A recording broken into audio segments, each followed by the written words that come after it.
Well, hello there, and welcome to my stream of The Great Ace Attorney Chronicles. My name is Mark Takeshi Ota, and I'm the voice of, who was it again? Ryunosuke Naruhodo, I think. That's who it was, indeed. How are you all doing? Hello and welcome to my $10 million studio, as a YouTuber that I like always calls his space. Because this is such a, I'm a pro streamer. Everything is high premium here. And that is exactly how much I spent on my studio, $10 million, because that's how rich I am. Hello. That's a lie. I have no money. What? No, I'm talking too much. I'm revealing too much information. Let me just have some static and calm down for a moment. Is this going to make it into one of those net worth websites now or something? Mark Takeshi Ota, net worth $10 million. Please don't. It's all lies. All lies. Why am I so loud in my ear? What's happening? Oh, this is the other way. Why is this the other way around from what I'm used to? Normally that thing is... How did this happen? I don't know. Normally this thing is on the other side, and I don't know how it turned around. I'm so confused. I don't know what happened here. Anyway, this as we all know, at the beginning of my stream, I just tend to get a little bit confused by several things. That is just me in my life. But yes, hi. How are you? I'm all calm and totally present and know exactly what's going on all of the time. Oi, Pocky Pocket! Oi, making my face explode again. Thank you. Oh, I have fans too. Gosh, look at all these emotes coming all over me here. Jesus, all over my... That's just... oh my God, I don't even know what's going on. I can't wave them away. There's too many of them. They shall never stop. Thank you so much, Pocky Pocket, for the gift subs. It is ever so much appreciated. You are a wonderful human being, and that is so sweet. Thank you. Thank you very much for your continued support, Pocky Pocket. I'm as I was as usual a little bit distracted. Let me just go and see who's all in here today. We've got Al Carlin and Noodle Valley, our mods extraordinaire. We've got another sub. Thank you so much, Lemed. Your name is hidden by... Oh, jeez, I have to go into the other thing here. Lemedal. I like it. Do you like to meddle? We like to meddle in the affairs of the court as well. Why is this thing here up here? I can't... Oh, no, wait. I'm getting confused by stuff. And Tysa is in the stream as well. Tysa, our third mod extraordinaire in the stream today. And maybe Kitchen will be there as well. We don't know. The Kitchen comes when the Kitchen deigns himself worthy, and that is fine by me. Who else we got? We got Baroque's wife saying the pound because Great Ace Attorney costs £23. Go get it if you haven't yet already. If you're still chatting, I'm way behind. I'm just going from the top so I know what's going on. Baroque's wife. Aim listens to Poggy Pocket, of course, in the chat. Nifty in the chat. And who else we got? Ready for Big Baroque Sunday? Yes, so am I. We don't know which Baroque will turn up. It might be Arnold Baroque, or Baroque van Schwarzenegger, or Brad Rock, or, we don't know. It could be all kinds of Baroques. Eminem is in as well. Oh, thanks for the follow, Traylon. Oh, I thought I said it that the thinging makes noises, and now it doesn't make noises. Why doesn't it make noises? Hold on. What do I have to do? Control... Now I can't even hear the noises. Normally it should do like a ding. It doesn't do a ding anymore. Oh, well. Scribblenator in the chat as well. Cosmic Dust Mode. What's going on? You're on time. Pulling your final all-nighter. Oh, I used to do all-nighters when I studied as well. I can... Do you want to hear a fun... No, I'll tell you that in a minute. First, I'm going to go through the chat, and then I'll tell you a fun story about all-nighter. It's not exciting. It is stupid. Naruko Delgado in the chat as well. And Who else we got? Who else we got going down? Piano Gavin, what's going on? Mykonox, hello and welcome. Peachy PG. Funky Lemon 2006.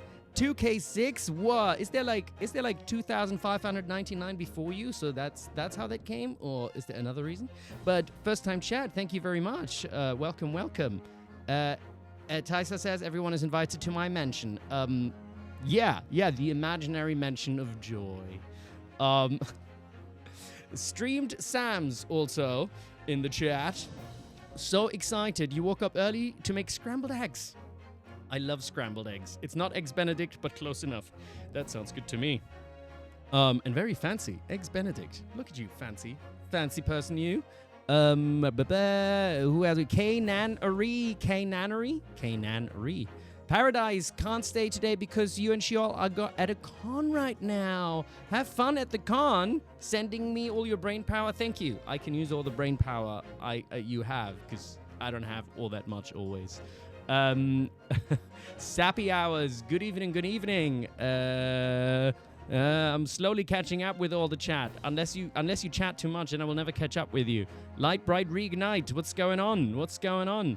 And Le Medal. You saw the Arnold van Zieks short and had to check this out. Yeah, the Arnold van Zieks is a very special person. And he likes to, do things here and there. Everybody has a little bit of Arnold in them sometimes, like maybe Le Medal. Yeah, maybe you could also be an Arnold. It's all possible.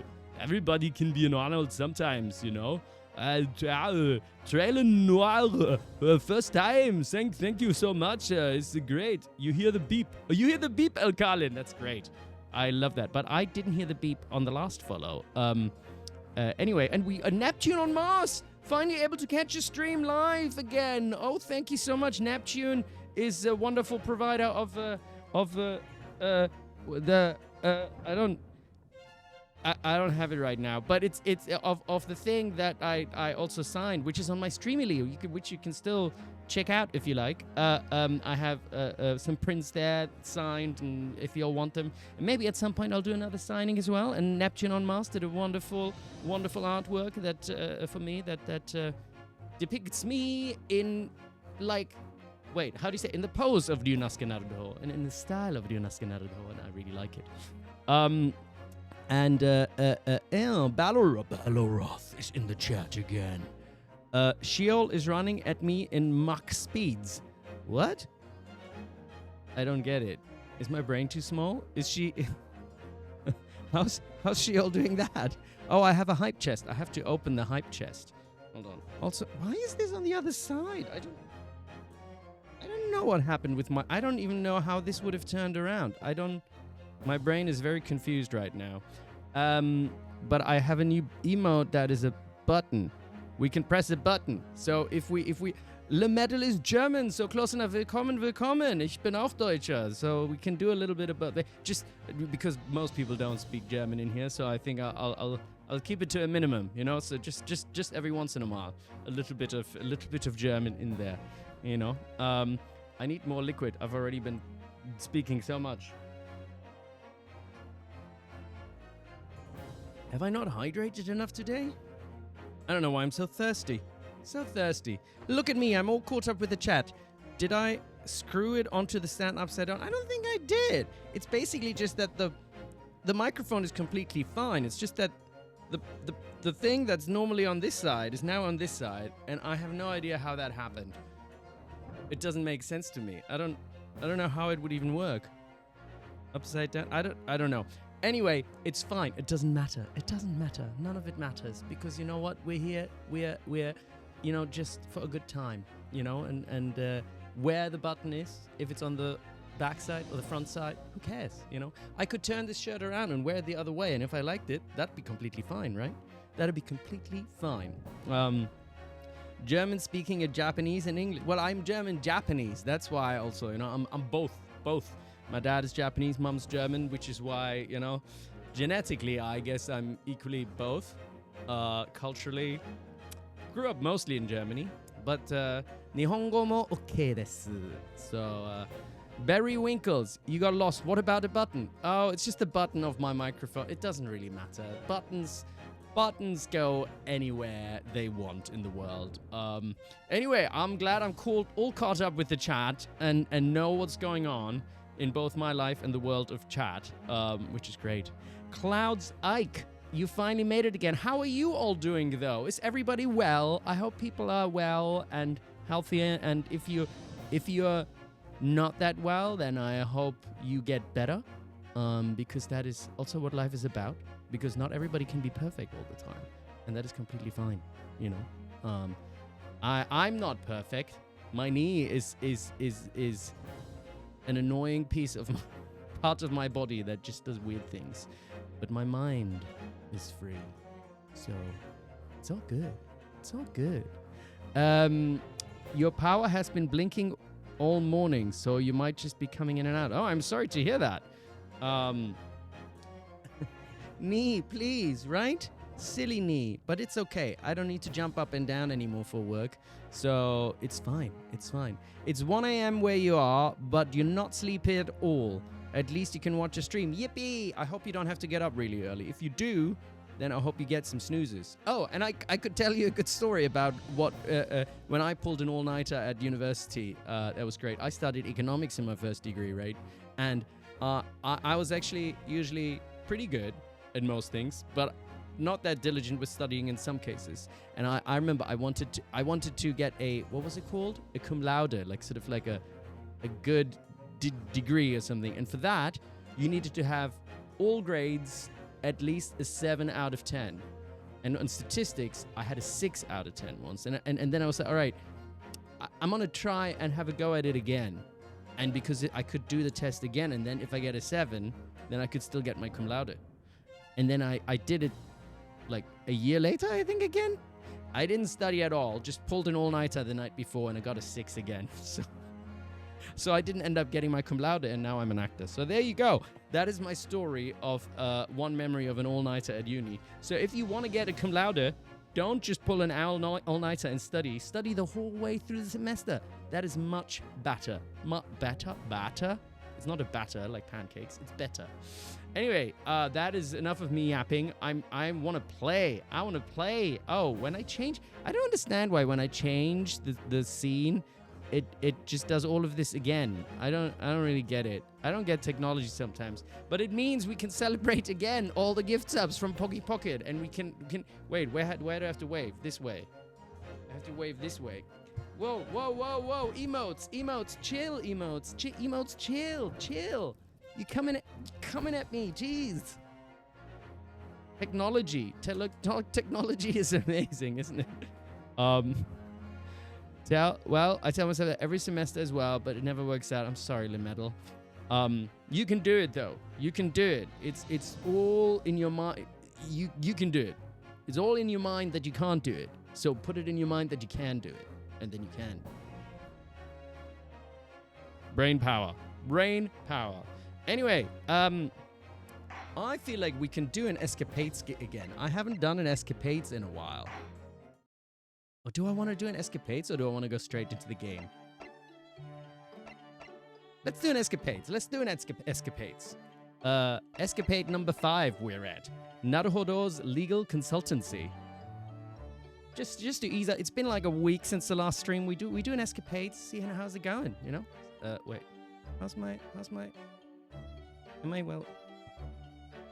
How about like this? Here we go. Escapades. A little warm-up. I think we could finish the game if we start... Oh, finish the game? Oh, are we that close to the end of the case? That... let's do one Escapades. It'll warm us up. Escapades time. 5th of March, 2:40 p.m. Naruhodo's legal consultancy. Fave Escapade. Whoa. Okay, what's happening in Naruhodo's legal consultancy? Let me turn this down a little bit. Oh wait, I can do this. There we go. Hello? I'm back. Hello, back. I'm Mark. Oh, hello, Mr. Naruhodo. Did you have a good outing? Hi, Runo. Hmm? For some reason, Iris's voice is all up again, isn't it? What's the matter? Your eyes are as big as dinner plates. Iris, I wasn't expecting to see you here. I've just made some tea, Mr. Naruhodo. Would you like a cup? A cup or two? Yes, definite tea. Why is Ryunosuke being weird? He's being weird. What is up with him? He's being so weird. All right, Runo, what's going on? You're acting extremely strangely. What, me? No, not at all, no. I'm as normal can be, normality itself.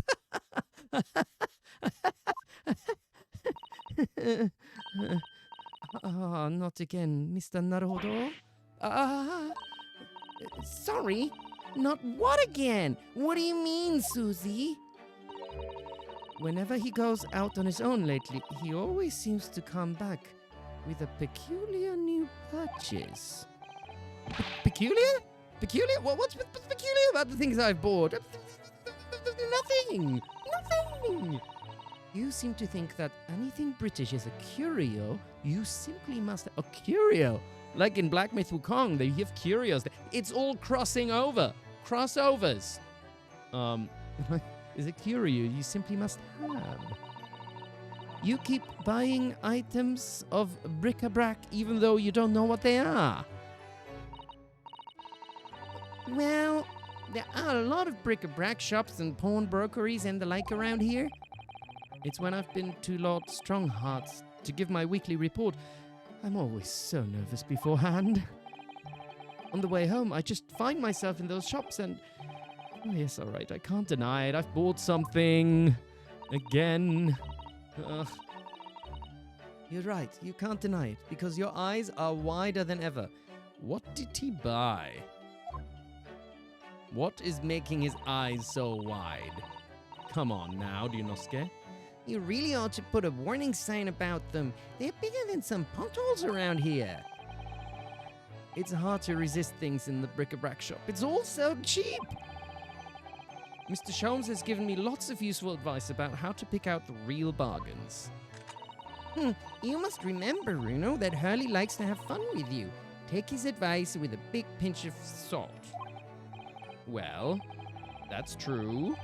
The thing he told me was a pot stand. Wasn't a pot stand at all. Hold on, I don't know. Wait. A minute. Camera adjustment. Here we go. Better. Okay. Wait. Also a little bit down. There we go. But I'd never guess it was a collapsible top hat. A collapsible top hat? No, and I'd never have guessed that you could fill up this once empty room so quickly. Honestly, it's overflowing with things we don't need now. I don't know what you're talking about. That looks like a pretty empty room to me. I don't... My room is not like that at all. My room is super empty and tidy. I mean, look at those scales. Not once have you weighed something on them. I know, but ever since I first stood at the defense's bench in court, I don't know why, but I've just really wanted my own little set of scales. Scales of justice, huh? Let's see it then, Mr. Naruhodo. What have you come home with today? Oh, well, it's, one of these? What is it? It looks all dry and shriveled up in a ball. Really, Mr. Naruhodo, what is it? It's a sea anemone? Sea anemone. An anemone? I think that's how you say it. Yes, I mean, I know it doesn't look like it at the moment. It's all shriveled up, like you said. Aren't sea anemones living creatures? the ones that dance about on the seabed? Yes, exactly. The ones that dance about on the seabed. Oh, they sell sea anemones in bric-a-brac shops here in Britain? I don't know whether they normally do or not, but I do know about... I know that I bought one today. But why, Runo? Well, yes, for the aquarium, of course. Oh, kitchen made it with waffles. Okay, I'll have some. Where's my waffles? Where's my waffles?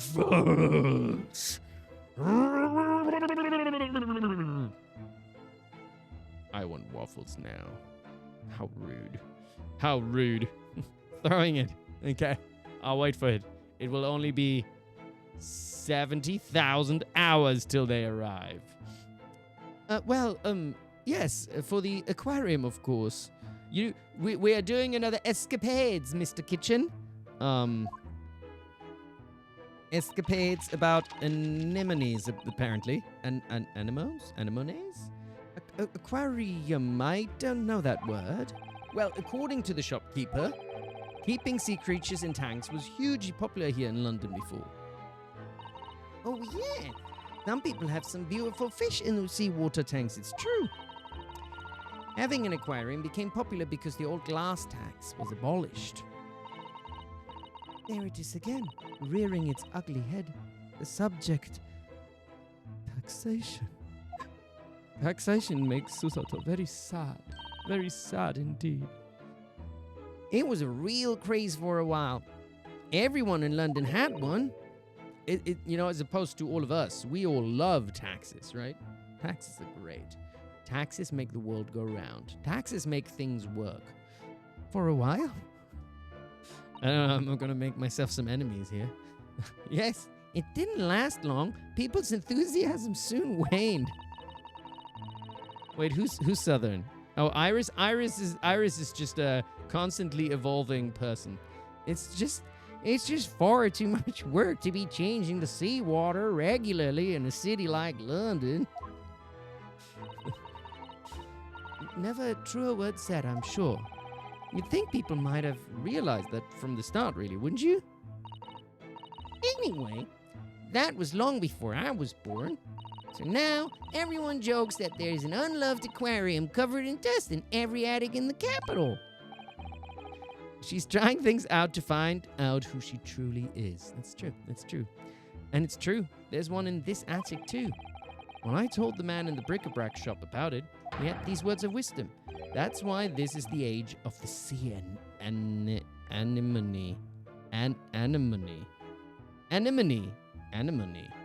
And that made a lot of sense to me. Anemone made sense to me.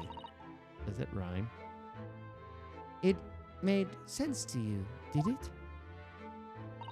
But Runo, this anemone is completely dried up. You just need to soak it in water overnight and it'll be as good as new. That's what the man said. I am not sure that it works in the same way as dried wakame seaweed, Mr. Naruhodo. Once I've saved some money, I'm gonna buy some prawns to keep this little fella company. Oh, how exciting! Your office will be teeming with life. Will it? Really? Britain is a funny country, though. I mean, a sea anemone crave? Well, they say people in glass houses about comments like that here, Mr. Naruhodo. Don't forget that there was a very curious rabbit craze in our own country not so very long ago. I guess everybody was having rabbits in Japan? A mortifying chapter that people will try to erase from the history books 100 years from now, I'm sure. You know, there was another craze as well before the aquarium one. Have you heard of Wardian cases? What? No, I've definitely never heard of them.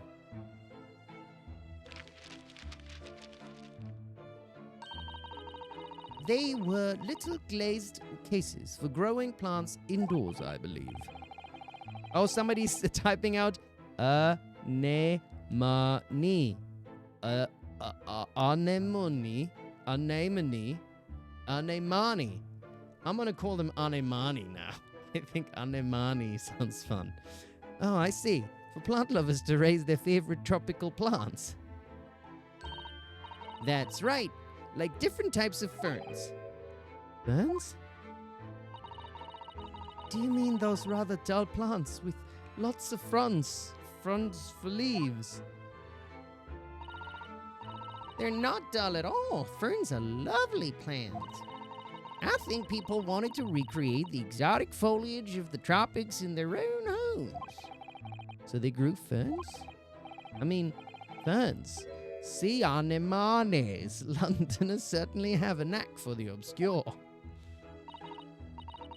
Well, thinking about it, my grandfather loved the moss on his bonsai. He looked after it better than the trees. It seems like the more obscure something is, the more it interests people. Maybe. Anyway, the Wardian case craze didn't last very long. Now, most of those little cases are just gathering dust, I think. But I haven't seen one in your room, Iris. Oh, very observant of you, Susie. Yes, that's right. Mine's certainly not gathering dust. I grow tropical herbs in it. Well, Mr. Naruhodo, I really must ask you to stop all this frivolous buying of strange things, or I will hit you again with a susato. What is it called again? When she knocks him over the head? A throw? I forgot what it was called. Toss? Yes, all right. Takedown. That's what it was. A susato takedown. Yes, all right, sorry. It's just that, think about Mr. Sholmes' room. He has all sorts of peculiar trinkets lying around. Oh, well, yes, that's true. And they seem to be growing in number. Recently, I've noted a blowpipe. Ooh, a blowpipe? That's not like this pipe, is it? Oh, microphone, come back. Is this a blowpipe or is this a smoking pipe? I don't really know. A few beryl crystals set in a twisted piece of gold. A gold-rimmed pins. I spotted a small gramophone record in there the other day, so I slipped it onto the gramophone. But it was just a whispering voice saying, Norbury, and nothing more. Don't I live near? I think Norbury is a part of London that I'm kind of like sort of close to, I think. Not 100% sure. What could it possibly be about? Those are all mementos of cases that Hurley solved over the years. Exactly. That's what I want to create in here. That sort of atmosphere. A room full of meaningful trinkets, each with their own unique history, you mean? Yes, that. I knew you'd understand, Miss Susato. But, Mr. Naruhodo, none of the things you've bought for the room have any connection with any of our cases. Oh no, he's silly. Cheers to some static. Did I get the... I don't think I got the what is it called? Alchemy good today, did I? It's not very see-through. It's just orange. How disappointing. Oh, don't they? Well, for example, take that splendid but rather weather-beaten top hat. That wasn't used as evidence in any of the cases we've worked on, was it? Oh, so you have two top hats if you count the collapsible one as well. No, the collapsible one is a pot stand. As far as I'm concerned, anyway.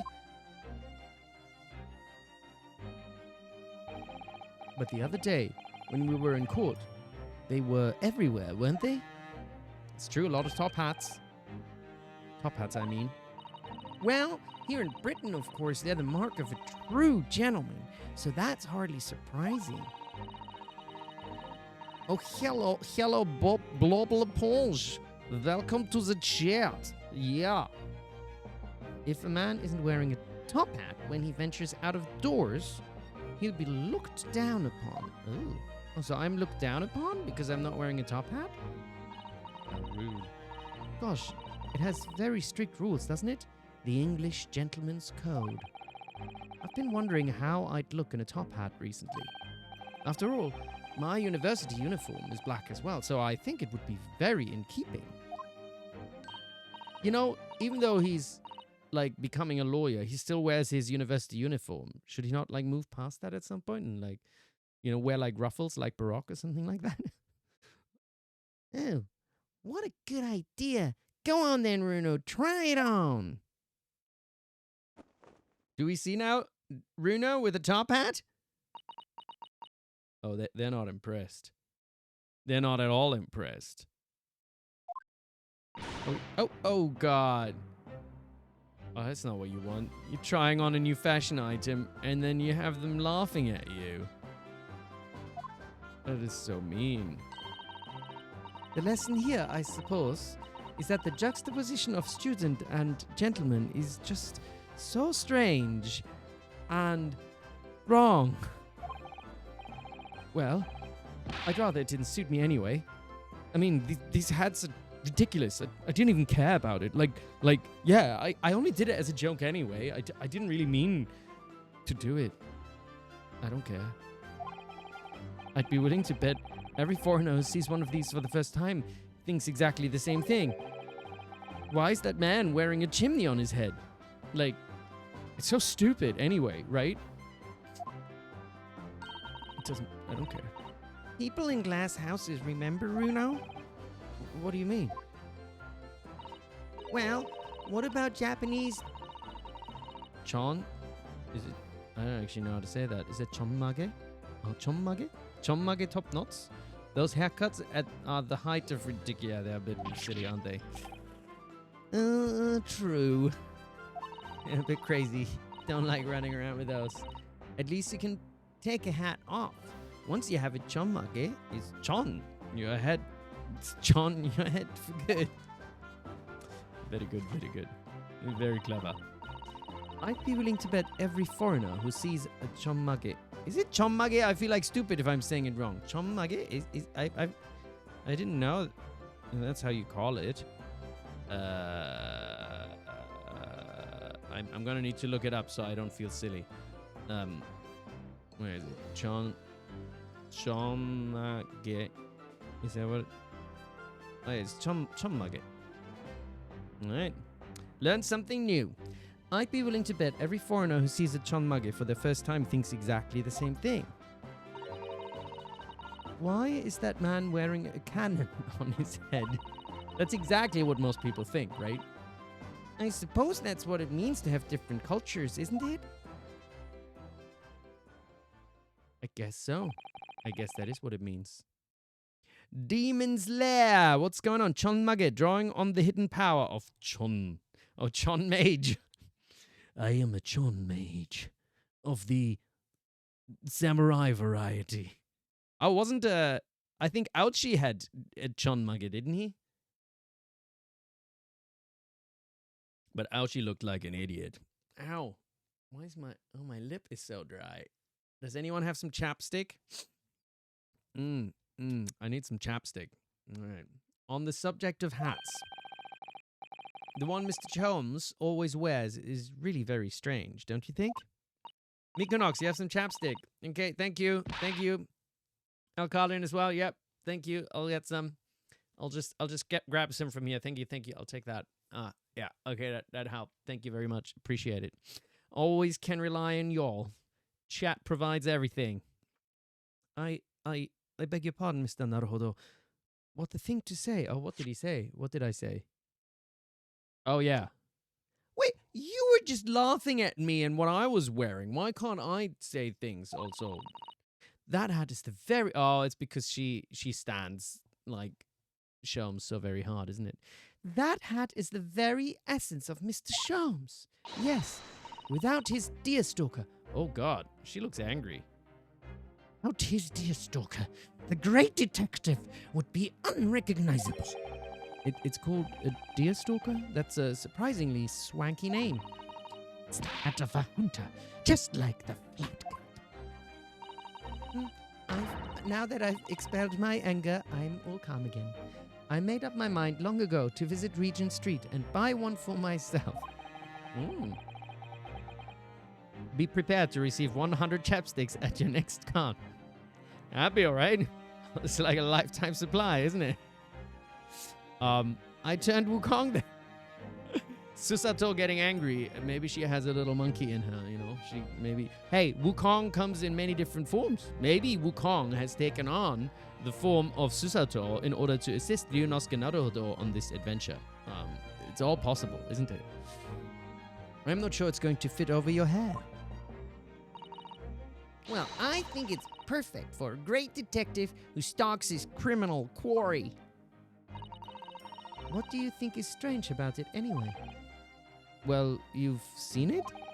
It has two brims, one at the front and one at the back. Why do you need two brims on a hat? Surely one at the front is enough, no? Well, I mean, like, most hats have it, like, all around, don't they? One moment, please. I shall look it up in my iPhone book. If you ask me, it's just Mr. Sholmes' madcap personality coming through. I bet it's so that he doesn't have to think about which way round to put it on or something like that. Mr. Sholmes does not have a madcap personality. He always has a clear head. I beg to differ. I think he's Certifiably insane. Deer stalkers were made for hunters who had to hide in thickets when they were stalking their prey. The brim at the back was designed to stop stalks of plants scratching the back of their necks. Oh, so that's the reason. Thank you, Iris, for educating us. Mr. Sholmes doesn't spend a lot of time in thickets, though, does he? Well, no, that's true. I'm telling you, it's just his impetuous personality. That's my theory, and I'm sticking to it firmly. Uh-oh. Ooh. Pretty Sholmes is entering the chat without his hat. Ah, here you all are. Oh, good afternoon, Mr. Sholmes. I've not long since made some tea, Mr. Sholmes. Would you like a cup? I see. I've come at a good time, Miss Susato. Thank you. Now, I have something I should like you all to see. I've designed myself a brand new great detective's hat. What the... There's a brim at the front and the back, and at both sides. 4 brims in total. Ha! Your observation is quite correct, my dear madam. I'm a busy man, you see. But with this hat, whichever way I put it on, I shall always have it pointing the correct way. But what if he puts it on and it's pointing like this, you know? Like this and like that? Could still put it on wrong. Oh. With my previous hat, I could, in an impetuous moment, wear it erroneously with the brims on either side. That's impressively clumsy, I would say. And I must regretfully say, I think your madcap theory was correct after all. Oh, she looks so sad. To be wrong. But really, Mr. Sholmes, with brims on all 4 sides like that, wouldn't it just be better to wear a top hat instead? Oh, yes. Then however you put it, you'd have a brim all around. Does he have a perfectly round head? How do you... How do you put a hat on sideways? Excuse me. Uh-oh. Hold on. You can totally put a hat on sideways. What are you on about? I mean, that's the coolest way to do it, right? Come on, man. Yeah. What? So true. So true. How could I have been so blinkered to this fact until now?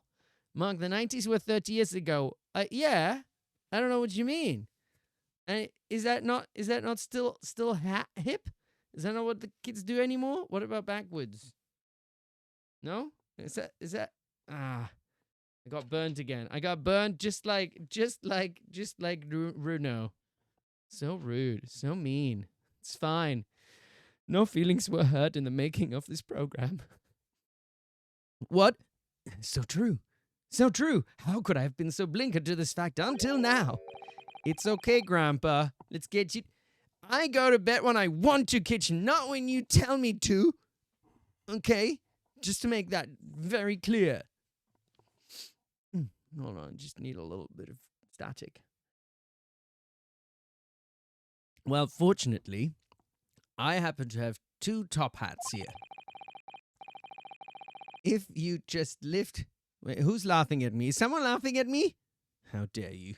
How very dare you? I'm a proper grown-up. All grown up. Like, almost. If you just lift the pot off it, you're welcome to try that one there. Ah, he's got a top hat. Indeed I shall, my good fellow. Much obliged. You'd never laugh at me, thank you. You're just laughing with me, right? At hats. That's what we're doing. We're just laughing at hats. That's what's going on. Thank you for clarifying. Oh, now they're laughing at Sholmes as well. Oh, see, everybody gets laughed at here. It's so mean. Oh dear, Hurley, it looks terrible. More terrible than I could have possibly imagined. Thank you, Carox. That's very kind in laughing with me. Oh, that's not good. Maybe it's because of your long face? Paired with a tall hat? It just doesn't work. Why don't we get to see it? It's not fair. It's not fair that we don't get to see it. Well, I think it's very nice, Mr. Sholmes, even if it will have the whole world in fits of laughter. Ah! I should never have meddled with it. Give me a deerstalker forevermore. And give me my Regulation University hat forevermore. Oh, there's still hope that you'll graduate one day, Mr. Naruhodo. Don't give up. Ah, very nice, very nice. So this Escapades was about how trying new things with fashion is just not something you should try because people will point and laugh at you. You know, unless you're very cool. I guess I'm not there. It's fine. No.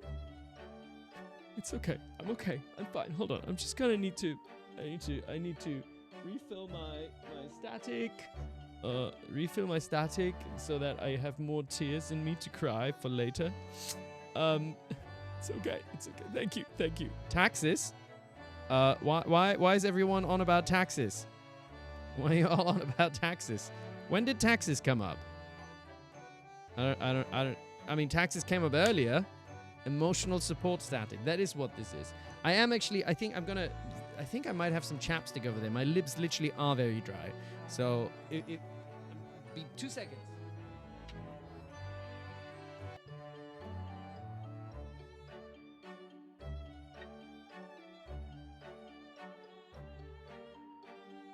And we have returned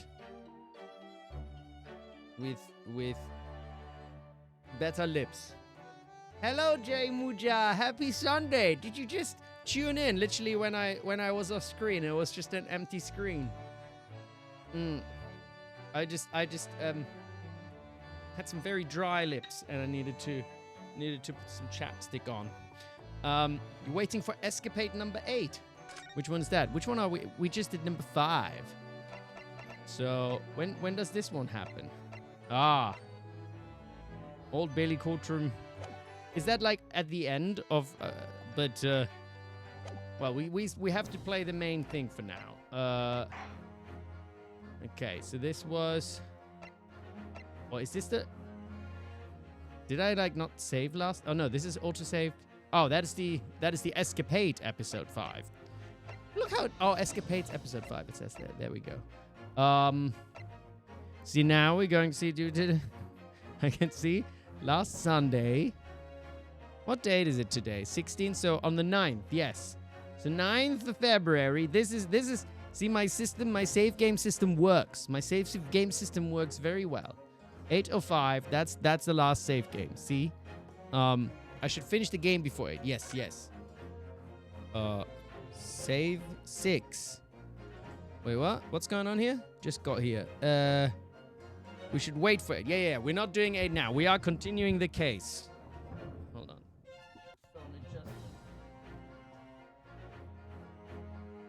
I'll do. All right. We're ready. We're ready to continue the case. Continue the case. Oh my God, we're in the middle of... Ooh, yes, last time, Mr. Windybank, there was the third gun. We can rule out the possibility that the man shot himself. So the last thing we had is we know that one bullet was fired from each of the 2 firearms we have in evidence. The bullet from the Skulkin brothers' gun hit the poucher on Mr. Sholmes' waist, and the bullet from Mr. Windybank's gun clearly must have been the one that caught Mr. Graydon on the arm.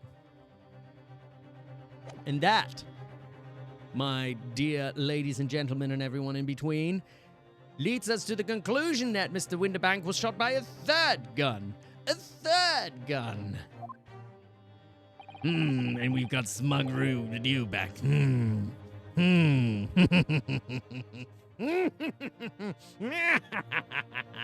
We know. Which can only have been fired by the third intruder. Oh, goodness. Oh, Niftrik's gotta go. It's little sis having her birthday in the restaurant. Hope you have a fun time in the birthday at the restaurant. Restaurant birthday. Oh, Kamiflos, what's going on? Hello. I don't think I've said hi to you yet. Since you've joined. Welcome. Judge. Bro getting devious. Yes, he is. Goodness. Vendix. That's right, Mr. Graydon. Oh. Grr. The only person... Ow! Oh, I went the wrong way again. I have to go this way. Damn it. The only person who could possibly have shot Mr. Windybank that night is you. Oh, wait, who's he pointing at? Oh, he's completely He was pointing at Baroque! That was such a bad point. Where was he pointing? He was pointing at the wrong place.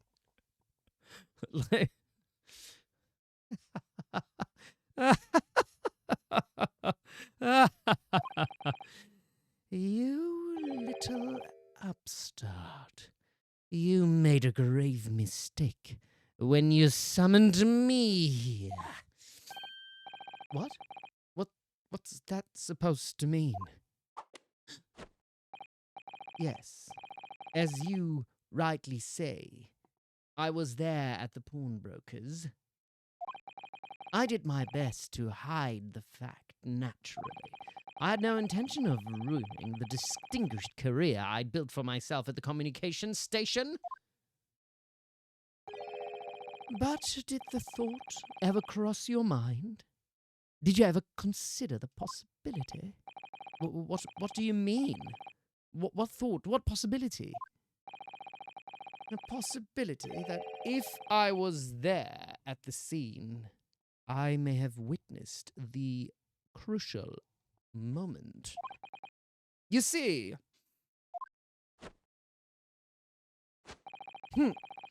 this makes me a key witness in this case. And I have my hands firmly around the neck of your client. What? Well, that makes you a murderer. Are you saying you're a murderer, Mr. Benedict? Are you suggesting? I saw it all. I saw the very moment that pickpocket girl pointed the gun at that poor, defenseless pawnbroker and shot him. What? No, absolutely not. Baroque's never stupid. Sorry. I'm sorry, Baroque's wife, but I think we have plenty of evidence to the contrary. And you is stupid as hell. Baroque's wife, you control yourself. How very dare you call you stupid? How very dare you? Have you ever looked up the title of the game? I think the title of the game is The Great Ace Attorney. And I don't think we're talking about Baroque here. All right? Just saying. Just saying. Order in the chat. Well, Tyser, whose side are you on here? Carlin, the greatly... Are you all turning against me? What is going on? I thought we were the Marksketeers, not the Baroquesketeers. What's going on here? Outrageous. Outrageous. Maybe you should all just find a Discord called the Baroquesketeers, and you can all talk together about how stupid New is. How crazy. You can all be mean together. Mean to New. And laugh at him and point at him for wearing a hat and stuff and things. Silly. It's okay. No feelings were hurt in the making of this string. It would seem we are finally entering the last act of this theatrical trial. Yes, Kitchen will fight with you. There you go. There you go. And Wukong will give him his stick. And you know what? That stick can weigh up to 10,000 tons. And you see what happens then, eh? Hey? We have Van Zeeks. Which Van Zeeks do we have today? Mr. Grayton. That Paul? What? Wait, what's happening? What poll is this? I'm stirring the pot. Pick one. I don't know if I'm allowed to vote in this one. I shall anyway. Ta-da! Of course. Although, actually, maybe I'll have to change it. Of course, I have to pick Kazuma. Kazuma. Graydon, yes? Who's put this one up? I trust you are fully aware of the implications here. You're not voting. You love them all. That's very democratic of you. Is democratic the right word? It's very altruistic? No, that's very all-inclusive of you. Do we vote for the most stupid or the least stupid? I guess however way you want to look at it.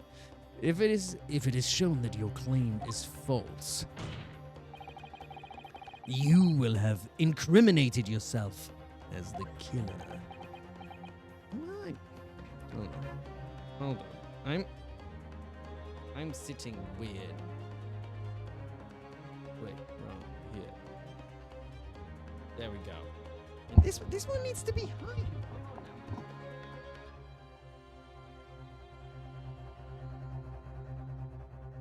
I'm playing around with a new setup, so everything is a little bit different. Wait, why is this one now? Okay. I got a little bit of the... Huh? Still making some adjustments. It's all good. It's all good. Everything will work itself out. Here we go. Anomaly detection contribute 100 channel points to I'm Stirring the Pot and 47% due. So I don't really know what we voted for here. Was it the stupidest or the most beautiful? Like, whatever you thought, I guess, you know? Like, it's up to you. It was completely up to you. Why are people think Baroque or you are the most... Oh, is that what we voted for? We voted for the most stupid. I'm very confused now. I'm very confused. It's fine. It was all very confusing. Oh, I understand fully.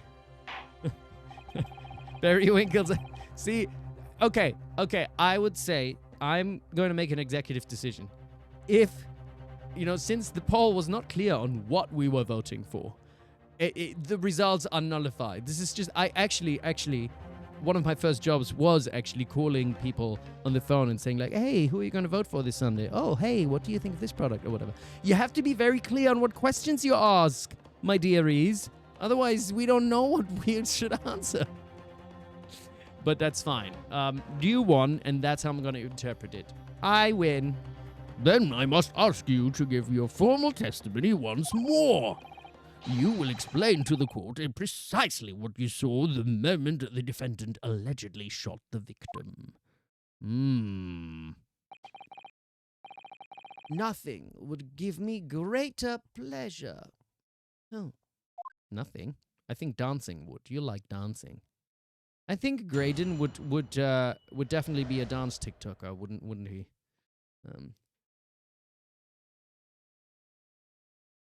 The moment of the shooting. While these ruffians were jostling with the broker, I was still near the entrance to the shop. When Windibank threw Nash over the counter, I felt a sharp pain in my arm. I pursued the man, but he shut himself in the storeroom. I could see him through the peephole in the door, though. The accused, in a black coat, shot the man in the back as he was trying to flee to safety. I saw the blood spatter all over that wretched girl. Then she tossed the gun out of the peephole, Excuse me? so I picked it up and made my... That is like the dumbest thing I've ever heard. She tossed the gun out, like she shoots it at something and it's like, here you go, have the gun. Wait, what? You're a freaking idiot. I'm sorry, Graydon. You can just shut it, you dumbass. That is just so stupid. Who's supposed to believe that shit? That's just crazy. It's like, yes, here you go. I'm going to shoot someone. And now you have my gun and I'm going to pass out here and take another gun and put it in my... Dude. Like, egg is literally... His brain is made of scrambled, isn't it? It's just scrambled eggs. Who was it? Someone made scrambled eggs, said earlier in the chat. That's what... No, wait, Eggs Benedict is what... Was it Eggs Benedict? No, it wasn't Eggs Benedict. It was scrambled eggs. That's what it was. But yeah, that is just stupid. This is quite extraordinary testimony, to put it mildly. That's right. Streamed Sam's, that's right. You ate his brains. He doesn't have any brains left. You must dip for about an hour or so. Yes, no problem, Tysa. You go and take a dip. You claim, sir, under oath, to have clearly seen the defendant pulling the trigger. Yeah, I don't buy it. You're clearly lying. You're a lying piece of shit. Sorry. Order. It wasn't my intention to testify in this way. But neither is it my intention to be found guilty of a murder I didn't commit.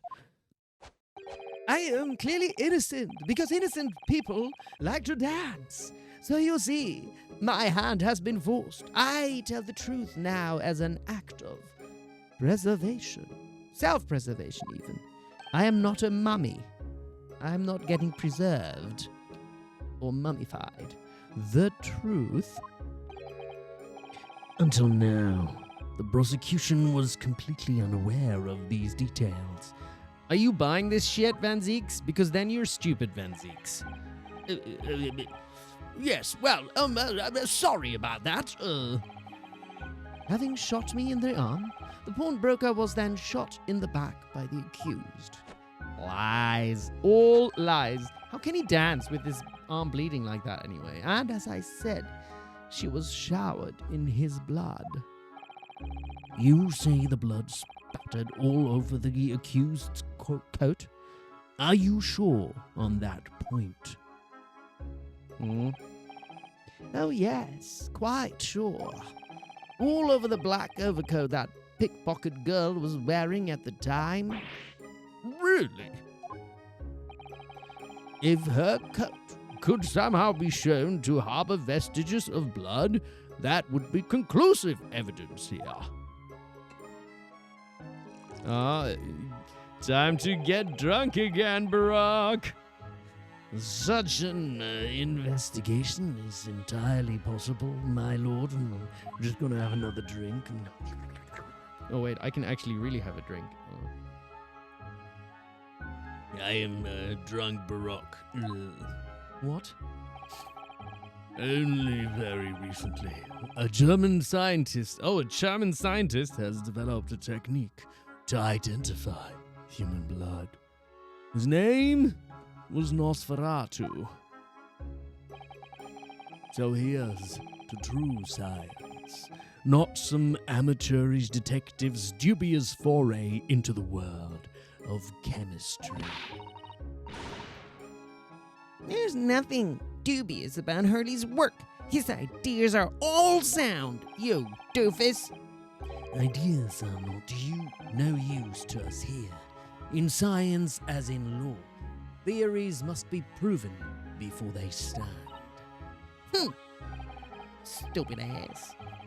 In Germany, the technique has already been employed in the courtroom as the basis of evidence. Scotland Yard has a small quantity of the chemical reagent used. With your lordship's permission, I shall throw this wine glass into the courtroom walls. In fact, I don't need your permission, because I am Brad Rock Van Ziegs. We could shatter all vestiges of doubt within minutes. This doesn't look good, Runo. Why not? Well, we know, don't we, that there's blood all over the front of Ginny's coat. If they tested with their chemicals. Oh, help. You're right. I was forgetting what happened yesterday. Yeah, we shot her, and then we figured out there's lots of blood on that coat. But she wasn't... It's not... oh, no, she did take that coat, didn't she? Don't move, Ginny. I'm gonna shoot.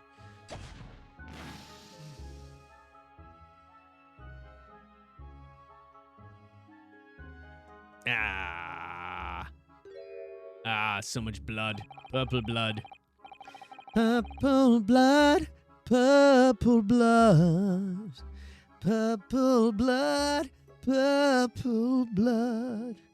But that's not Mr. Winterbank's blood. That stain is from 2 months ago.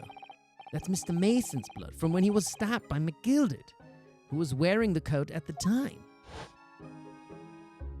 Lady Van Ziegs, if you're reading this just one night, just one date, please, please, please? It's Marshal K, what's going on? Barracks footstool, are you okay? What are you talking about? Who's Lady Van Ziegs? And what? Don't read that. Well, I'm going to read that again then. Lady Van Ziegs, if you're reading this, just one night, just date. Please, please, play. Please, please, play. Hey, whatever you put on chat, I'm allowed to read, okay? That is completely, them's the rules of the game, innit?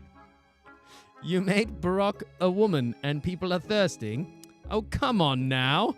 Are you all being good though, Kitchen? They're not being too thirsty, are you? Yes, pay attention to us. You write unhinged things for me to read, only if I want to. I'm under no obligation, you know. Humiliation. Don't feel humiliated, Barak's footstool. I'm not singling you out. You all take, it's kind of like cabinet. You have a collective responsibility. It's all good. Behaving, only called great and handsome once. Yeah, that's calling people handsome, that's perfectly fine. That is within the realm of okayness. Keep it in your pants. That's right. Listen to the mods. my lord. Yeah, Kitch, I'm going to post thirst in a public place, but I don't want to read it read out loud in a public place. Yeah, okay, see, that's what's going to happen. When y'all are being too thirsty, I'm gonna read it out and shame you for your thoughts. Not really.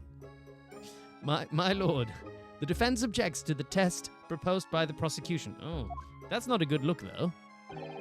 Runo. Overruled. Lord Van Ziegs, make it so. At once. Oh, well, what are we, Star Trek now? Make it so. Isn't that a Star Trek line? With pleasure, my lord.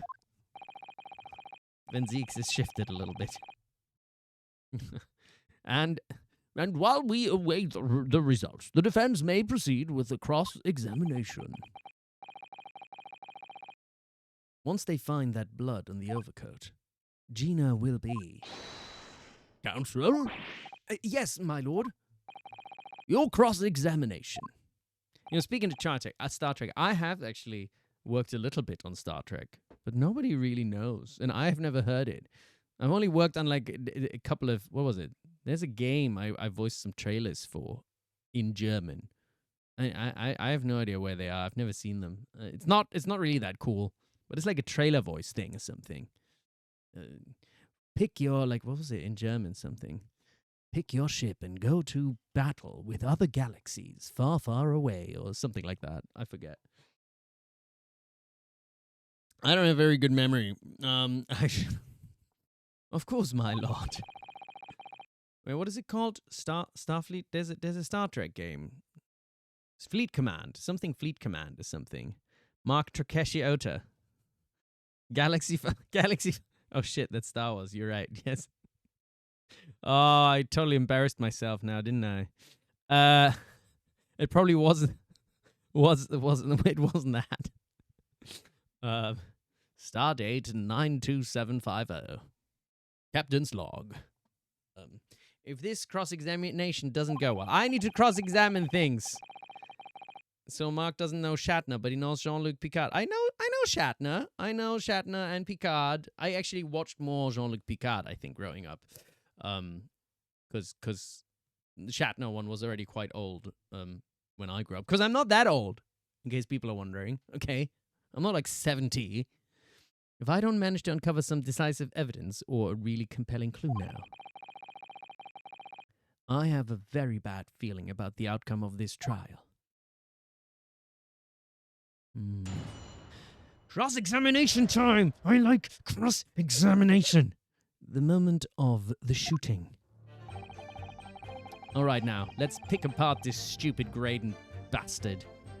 While these ruffians were jostling with the broker, I was still near the entrance to the shop. Hold it! Yeah, you hold that. Mr. Winterbank emerged from the storeroom, I believe. Ringo and Nash were scouring the counter when he suddenly appeared and flew at them. How rude. We were only trying to rob him. He already had the revolver in his hand. Fortunately, I wasn't too close. I've never been so scared in all my life. Yeah, we were just your regular mild-mannered burglars, that's all. We don't like violence? Dunt? Why is it written dunt? We don't like violence, says the pair who carry a gun. Yeah. Liars! What do you mean when you say you were near the entrance to the shop? I was in the doorway, running my eyes over the shelves of forfeited items. Looking for the music box, of course. The broker went for Nash in the first place. Then Ringo joined in, making it 2 against 1. So I assumed they could handle the situation. We done nothing. Oh, thanks, Lemedal. Lemedal. You're from Germany, but you speak some Cockney then, I guess. But I was wrong. I was trying to help me little bruv, but the old geezer chucked me over the blooming counter. So I pulled my gun on the old fella, and that soon made him scarper. The pair of you setting upon the poor, defenseless pawnbroker together. Shame on you. Shame, shame, shame.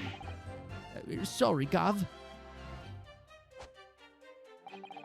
When Winterbank threw Nash over the counter, I felt a sharp pain in my arm. Hold it! Well, sharp, yes. You mean that's the moment you were shot? Yes, though I didn't immediately realize what had happened, of course. Things crashed to the floor from the counter as the 3 men were brawling. It was at exactly that moment that it happened, so I didn't hear the gunshot. The gun is pretty loud, isn't it? And the bullet went on to strike the calendar in the wall behind you. Yeah, sure, Graydon, sure. Right. Didn't hear the gun in this small room. So it would appear. When I looked at my arm, I saw it was bleeding badly. So I just wrapped my handkerchief around it because I'm a hard-ass man. Seeing as I couldn't explain what had happened to a doctor, I had no choice but to wait for it to heal.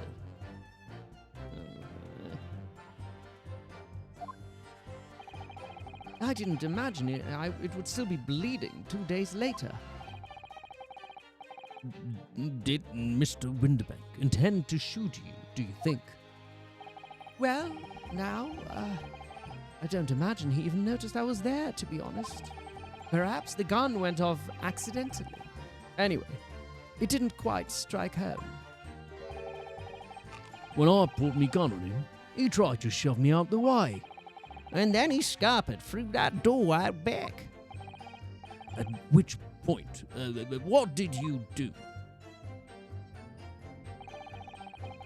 I pursued the man, but he shut himself in the storeroom. I could see him through the peephole in the door. Press. You mean you chased after him? I don't recall the reason why, but I ran after him to the back of the shop. And what about this peephole in the door you mentioned? Well, unsurprisingly, the storeroom's door's a solid job, made of stout wood. But there's a small opening in it about head height that lets you see what's what in there from the outside. Actually, I should know that, shouldn't I? I looked through it myself that night. Yes, Ryuno. And what did you see, Ryuno? And what about your burgling brothers? Did you see what went on through this peephole as well? Not likely, Gov. Didn't see nothing of the sort, Gov. Didn't see nothing of the sort, Gov. I doubt these two buffoons were even aware of the peephole's existence. So the Skulkin brothers were there, but they didn't see the killing of Mr. Winterbank take place.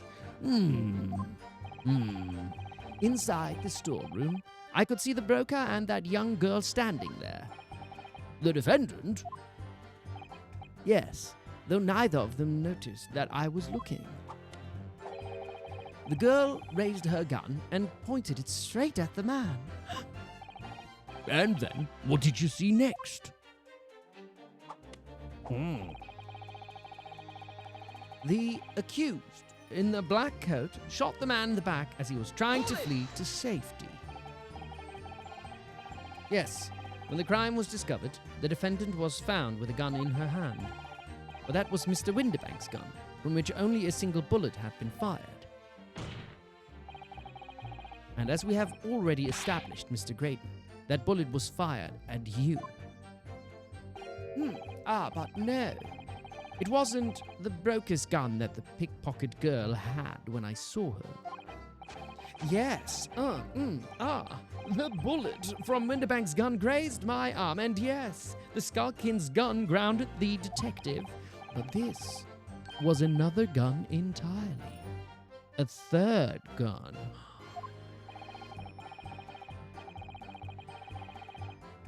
The broker's gun was not the murder weapon. Handsome Baroque. So clearly, there had to be a third firearm involved. In other words, the accused must have had her own gun with her at the time. Objection. What? That is just conjecture. I would say objection conjecture.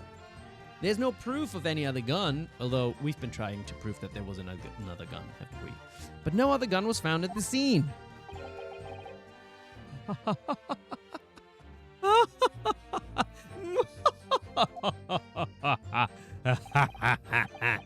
Calm yourself, counsel. Sorry. You must consider the events in order. In order that what?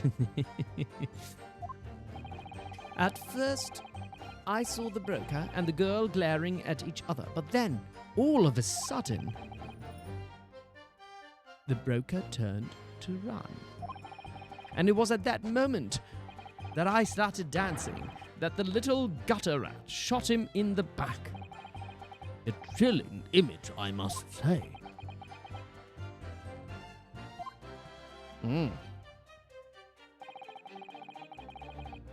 I saw the blood spatter all over that wretched girl. Hold it! Okay, because he's trying to... I guess he must know that there's all this blood on the coat. And he's trying to say that that is Windibank's blood.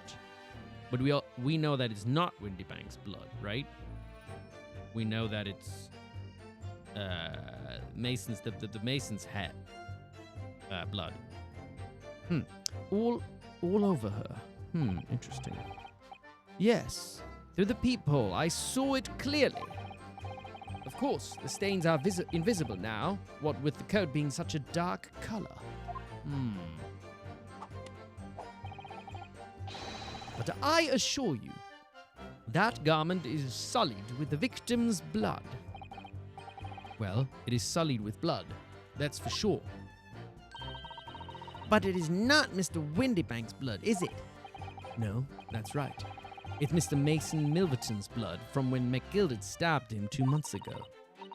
It's so annoying. If they'd only accept Hurley's chemical analysis, we could prove that.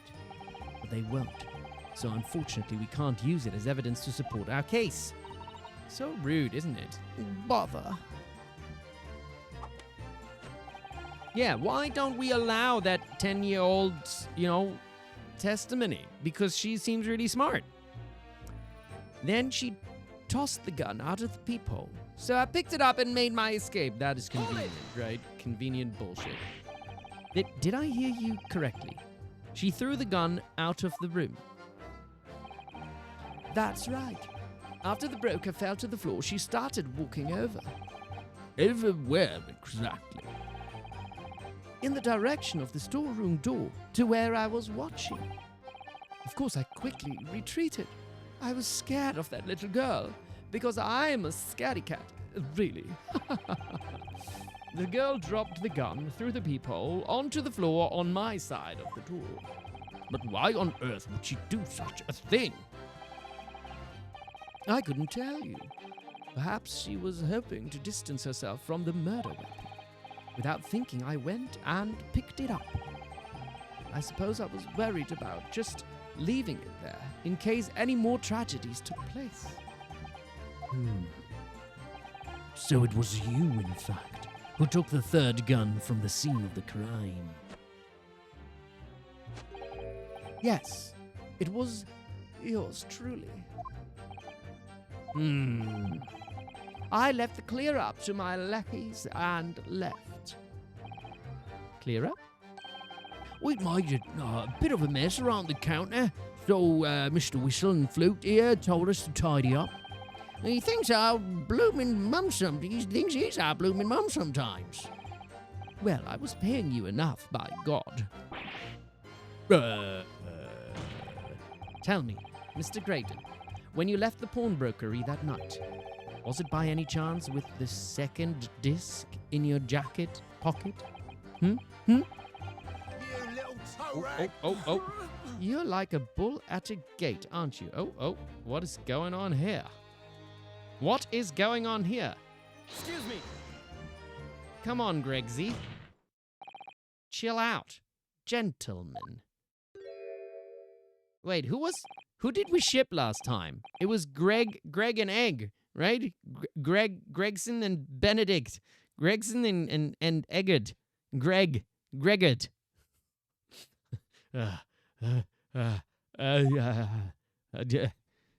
Greg just can't keep his hands off people, can he? Come on, Gregson. You're supposed to be a copper. Control yourself.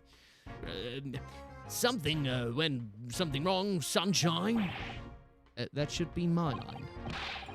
You do realize you were just violently shaking, Mr. Skulkin?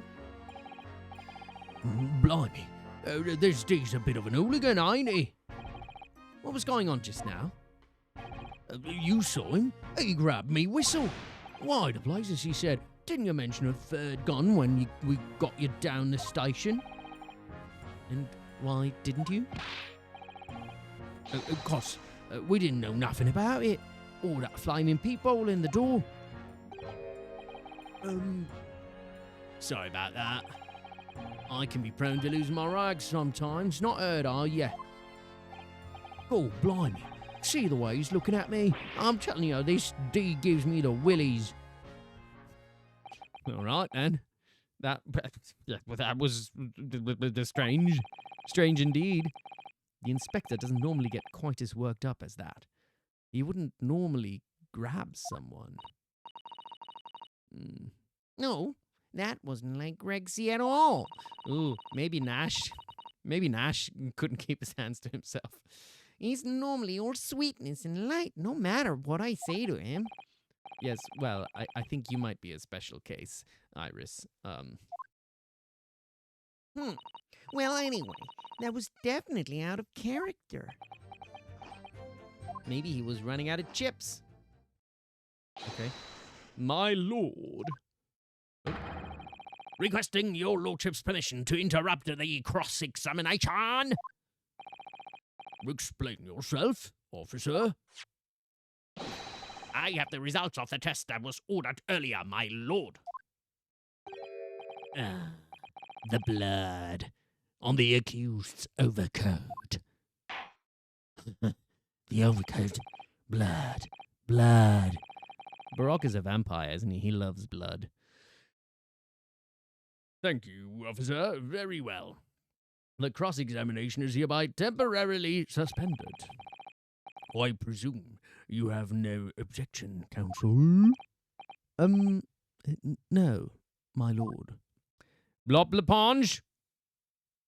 Watching you. You control yourself. Two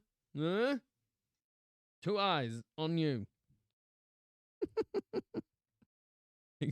Barracks footstool, you can neither confirm nor deny these vampire allegations. Yeah. Yeah, but you still... We're... Yep. Anyway. Well, there you have it. Vampires aren't real. Yeah, so many freaks. Scribblenator, are you usually one of them? Just, like pot kettle or something like that, eh? The report, please, Inspector. I want the report. Give me the report now. Yes, sir. Traces of human blood were found on the overcoat of the defendant, Miss Gina Lestrade. Yeah, human blood, but who's human? Which human?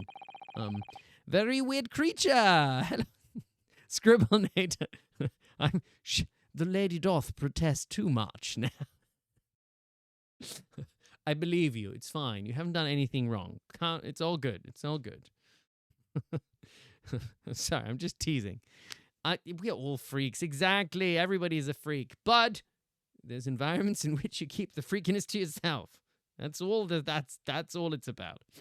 Anyway, from the extent of the stains, it would appear that they were the result of spattering following a gunshot wound. End of report. A gunshot wound? But the mason was stabbed, wasn't he? Goodness me.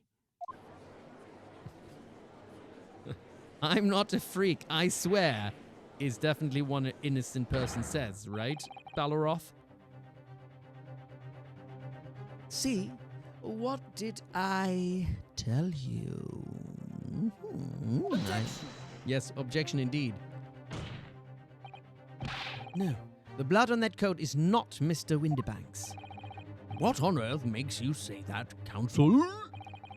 The coat originally belonged to Magnus McGilded. No, I just keep getting accused of it, and you're pissed. Wait, who called you a freak then, Balaroth? No, did anyone call you? Now, let's be nice. No one call no one a freak, except for me. I'm the only one who's allowed to do that. But it's okay. It's okay. It's okay. It's all love. It's all love. See? All this one. Oh, I don't even know. Here. It's all these ones. See? See? It's all good. It's all good, everyone. Just before this coat was deposited at Windibank's, McGilded had fatally stabbed Mr. Mason Milverton. So the blood on that overcoat is the blood of the brickmaker from the omnibus. Objection! Objection! Well, the dead cannot speak. Isn't that right, my Nipponese friend? Oh, are we getting weird again? Huh? Sorry. 2 months ago. I need a drink for that. In this very courtroom. Did you not argue fervently for McGilden's innocence? And yet, now that the man is dead, you brand him as a murderer. Ow! Your conduct shatters any shred of respect you may have earned for yourself in this country.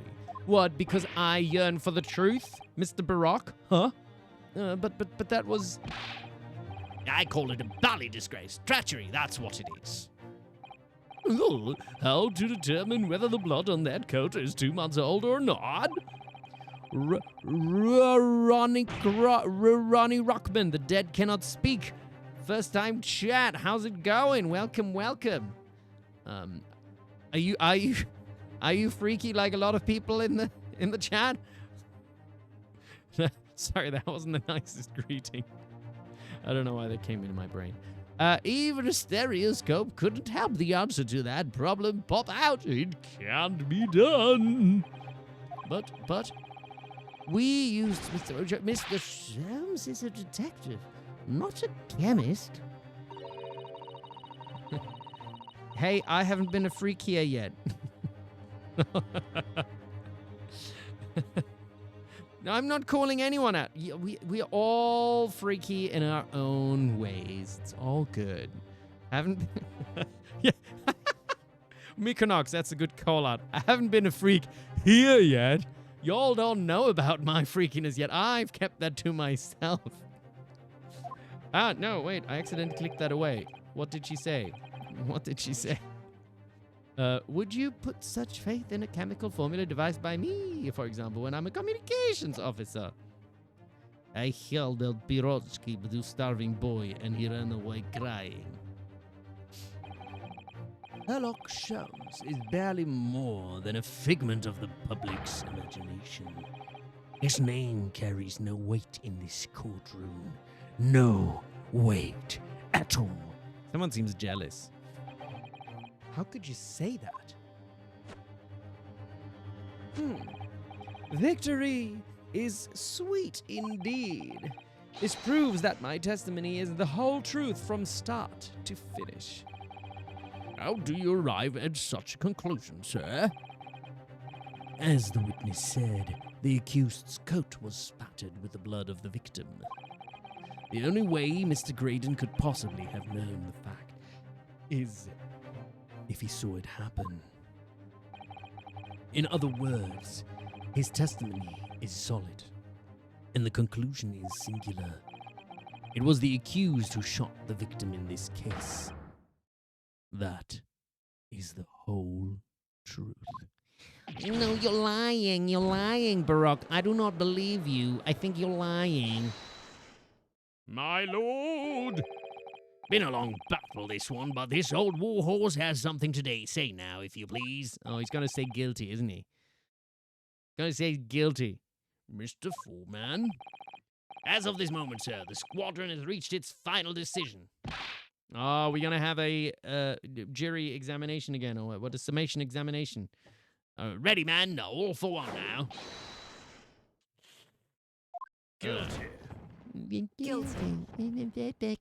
Liars. We're going to turn this all around. No. Guilty. No.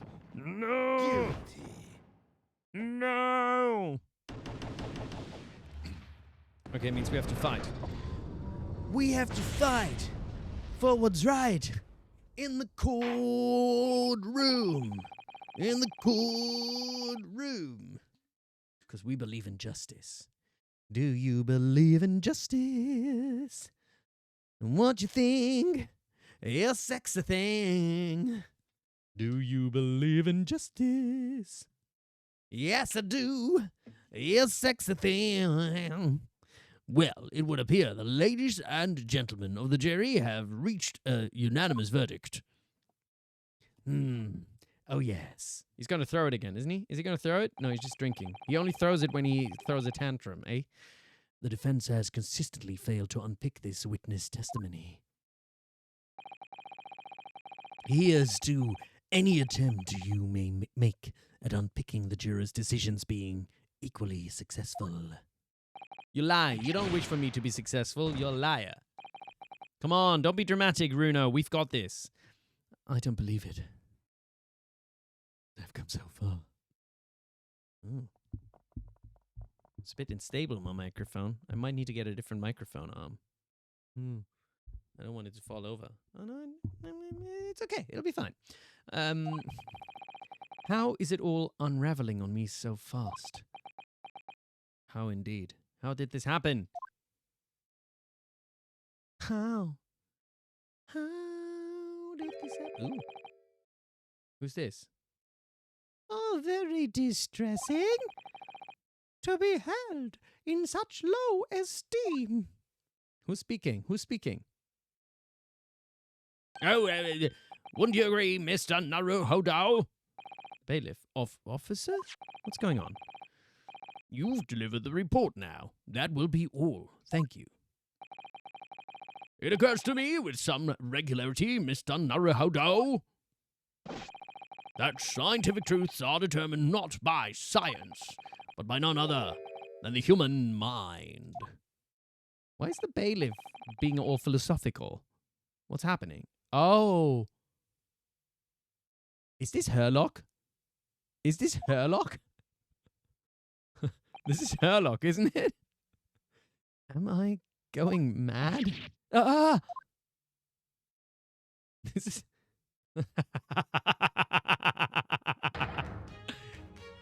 Mr. Sholmes. What is the meaning of this? Yeah, look, he's like dancing. Oda! Oda! Oda! What business do you have here, detective? The last I heard, you were recuperating in hospital. Yeah, as well I should be. Had I not been set upon an errand. What errand? Blood for me? Hurley, it's really you. You're awake at last.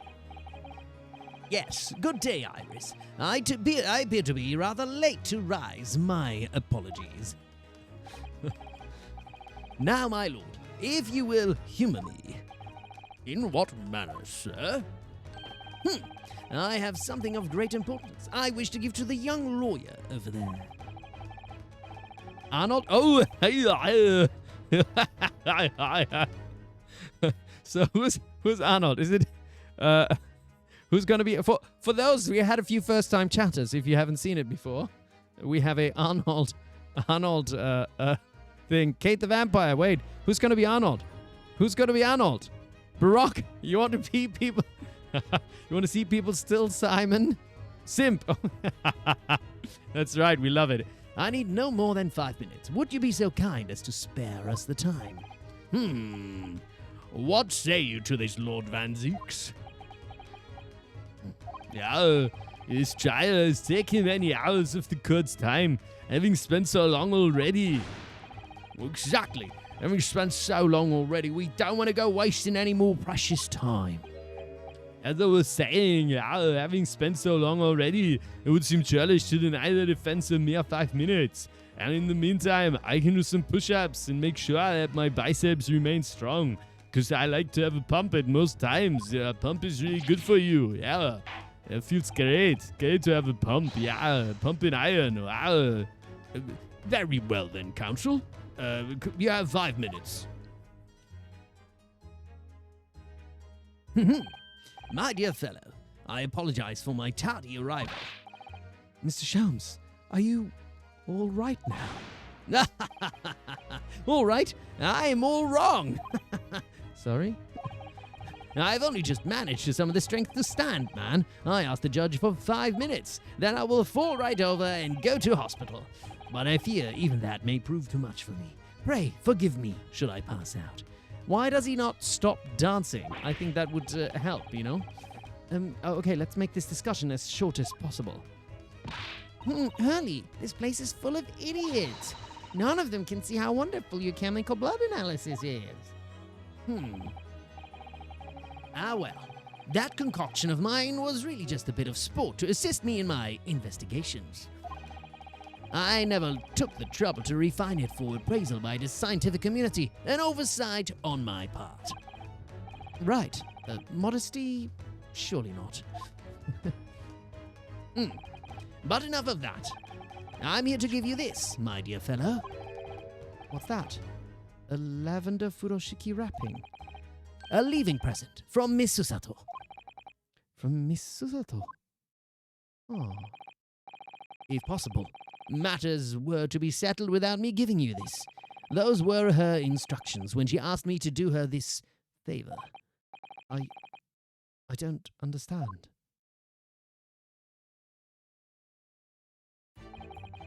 Miss Susato foresaw today's events, I believe. Whoa. Is she the Oracle? She knew that the culprit would attempt to escape justice by means both devious and underhand. And that you, Mr. Naruhodo, fighting fairly as you are wont to do, would find yourself in considerable peril. At that very moment of crisis, you were to be given this small parcel. Those were the dear lady's instructions.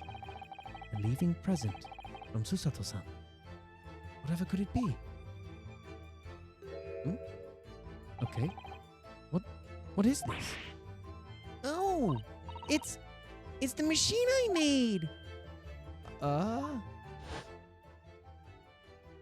Okay. What's that all about? What's that all about? Wakahai. Look, I used this. It's my latest invention. What is that? I call it the cat flap. Oh, okay, the one where you can make a cat flap everywhere. I can make a cat flap for a little furry friend like Waggy in seconds. Because that's really useful right now? What's Susie up to? Even I don't get it, and I'm the smartest 10-year-old on the planet. Miss Susato murdered the following... She murdered the following words. Whoopsie. Miss Susato muttered the following words before she left. I'm a failure. I don't deserve to be a judicial assistant. No, what? Didn't she say something like that as well? Susato is not a murderer, no. You really are the best judicial assistant in the world. Well, that's extremely flattering. But I'm sorry to say that I've been a complete failure. Yeah, she did say that. Susato. Whatever did she mean by that, Mr. Sholmes? That night, when you left Windybanks in pursuit of the thieves, Miss Susato made use of this contraption for a certain purpose. Mysterious. That is your answer, dear fella. Not at all cryptic then. Susato-san used this cat flapper mat that night? Why?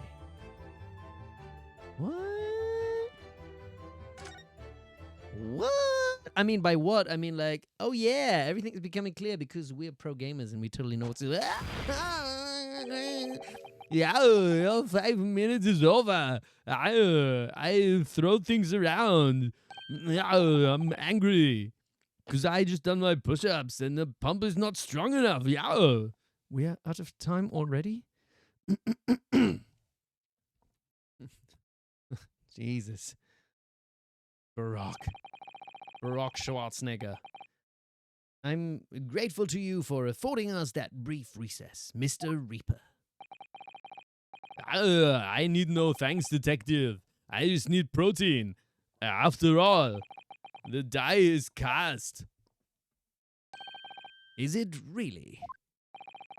The jurors are unanimous in their leanings. No doubt my learned friend will consider a summation examination again. But any attempt to alter the verdict now would be utterly futile. I wonder, Mr. Naruhodo. Yes? The rest is down to you, dear fella. What is your plan? The rest is down to me. I'll need to be careful here. If I make a wrong move, the trial will end badly.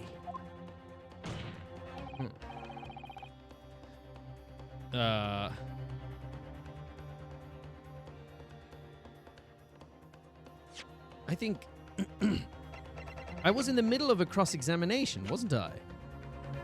I think I want to cross-examine the guy more. He said a bunch of boo shabuki. Wait, let me just save. But I think I'm gonna save, and then I'm gonna say we want to do more cross-examinationing. But also, I wanna actually look at the. Is there something else I can look at in the thing that we just received?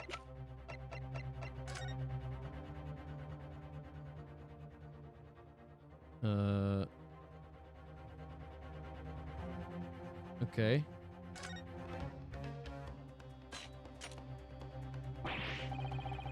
Phew. Those teeth look like they could rip through almost anything. They're good, aren't they? They're made of a special alloy developed just for this job. The cutter rotates 10 times per second so it can get through any kind of door in no time at all. And what are the two parts at the top there? Ah, those are for attaching hinges to the section of the door that gets cut out. Right, of course. Nothing can match this machine for power. It can make mincemeat out of even the toughest of doors. It sounds so charming and friendly when you say what it's for, but it feels like the reality of the cat flapper mat is that it's a grim weapon of door destruction. Well, the guy's so adorable, there's nothing I wouldn't do for him. Even developing deadly weapons. Oh, yeah. A little scary. Okay.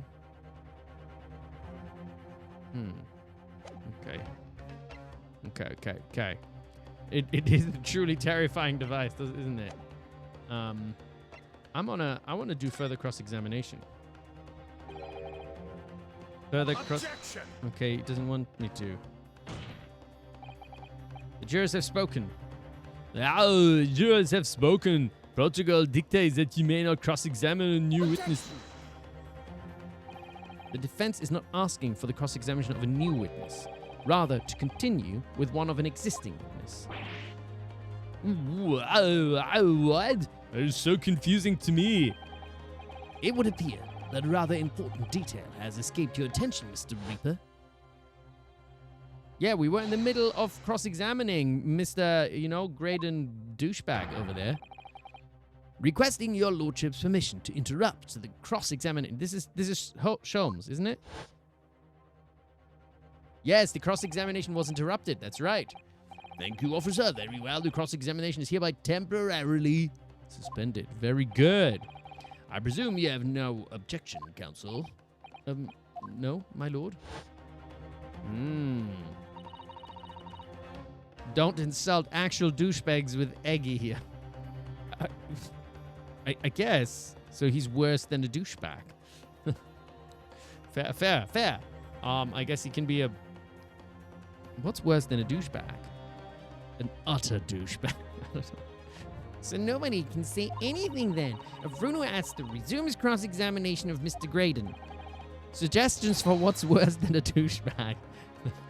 The court is obliged to allow it. Two douchebags, the contents of a douchebag. Worse than a douche nag is a douche nozzle. Douche nozzle. Ugh. Okay.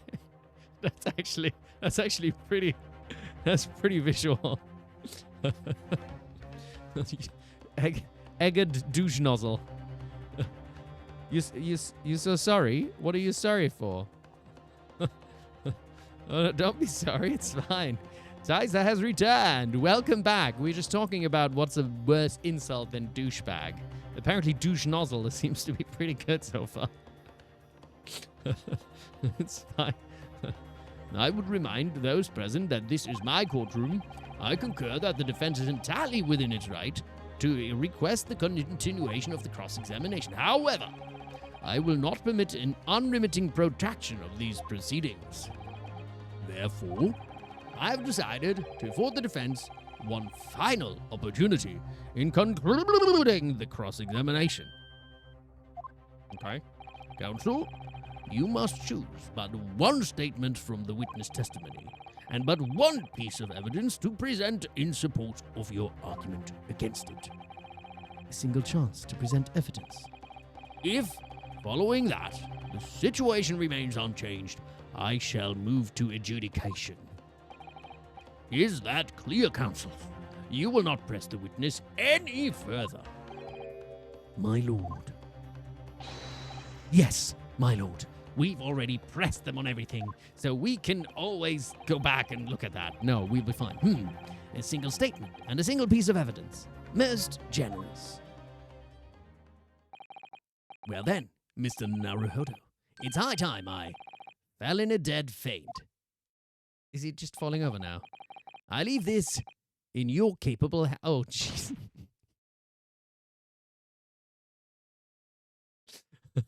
Thud. Thud.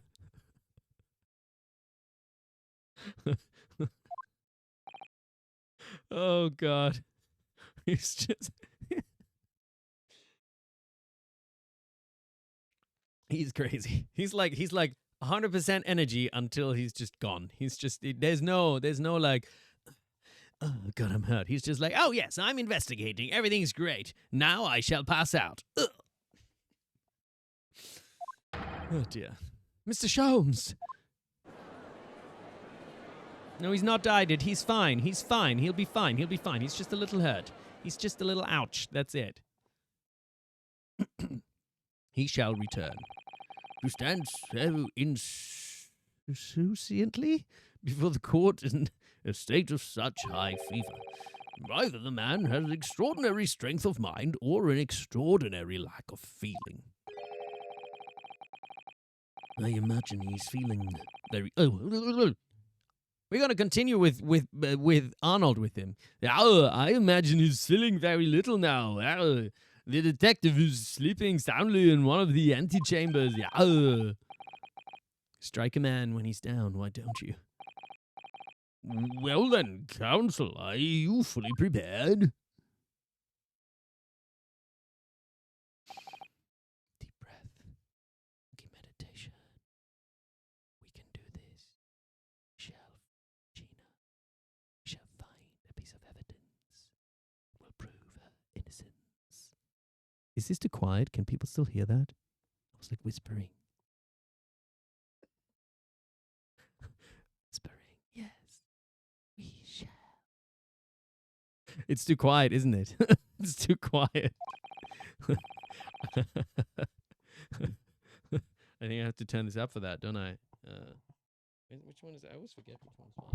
Oh no, this is already on the max. It's sorry. One statement.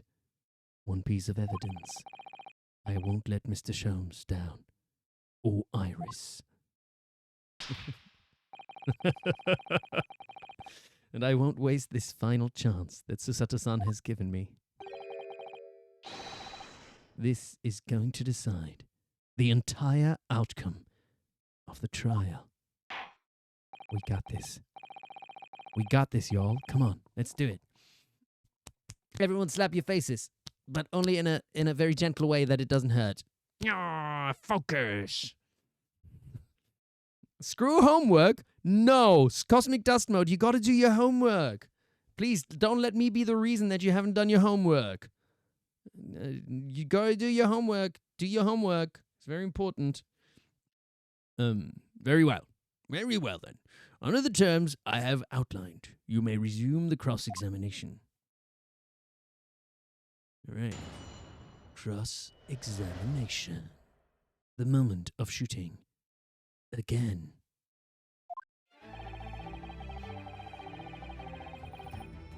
Okay. While these ruffians were jostling with the broker, I was still... I was still near the entrance to the shop when Winterbank threw Nash over the counter. Well, we're obviously going to have to save again. 'Cause we only get one opportunity, I'm guessing, or something, right? We can't just keep trying, or what? Are we going to lose then if we... When Winterbank threw Nash over the counter, I felt a sharp pain in my arm.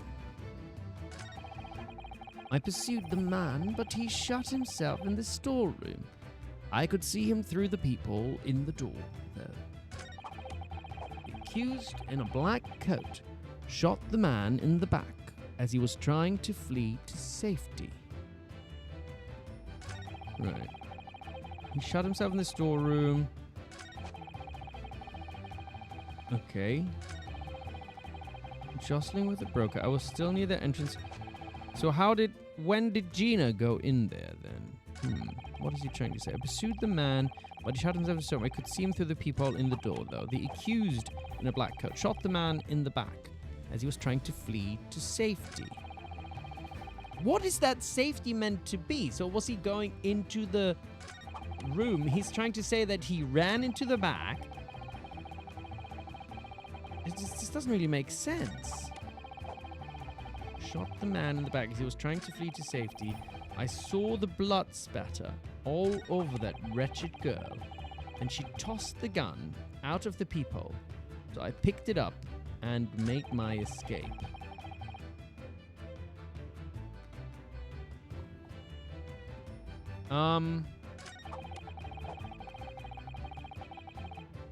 Hold on. I saw the blood spatter all over the wretched girl.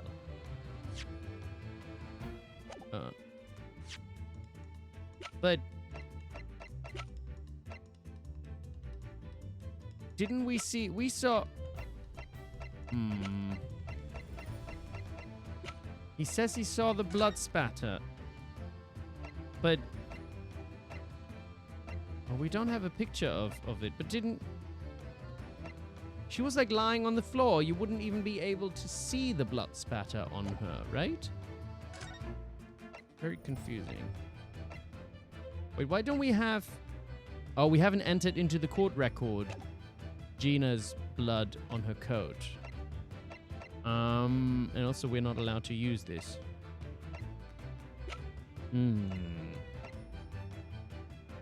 What about this new report? Haven't we just received a new report? We didn't... Well, that wasn't entered into the court record. How strange. The cat flapper mat. Is that somehow relevant right now? We got this thing, and this opened up here, but we don't have the other disc, so that's not relevant right now.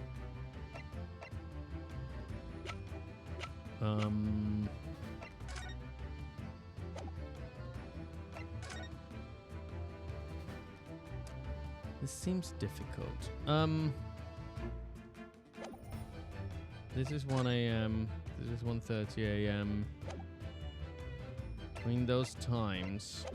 fuck. So I can't press anymore, we said. Okay, what is...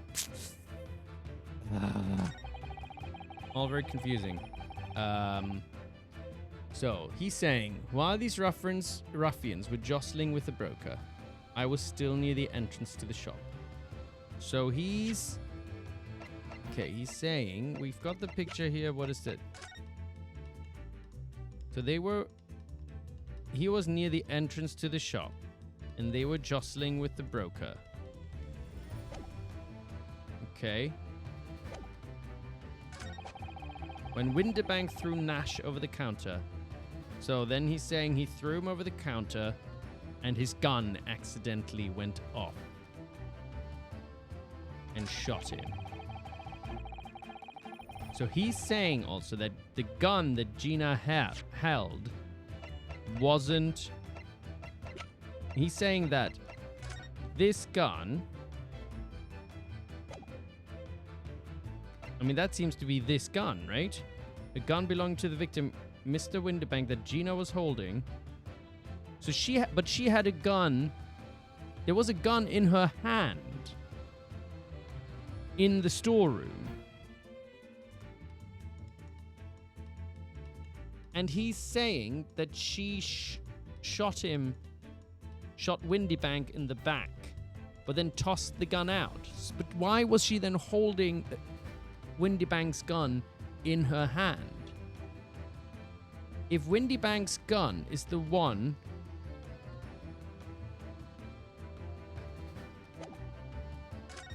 that he was shot with,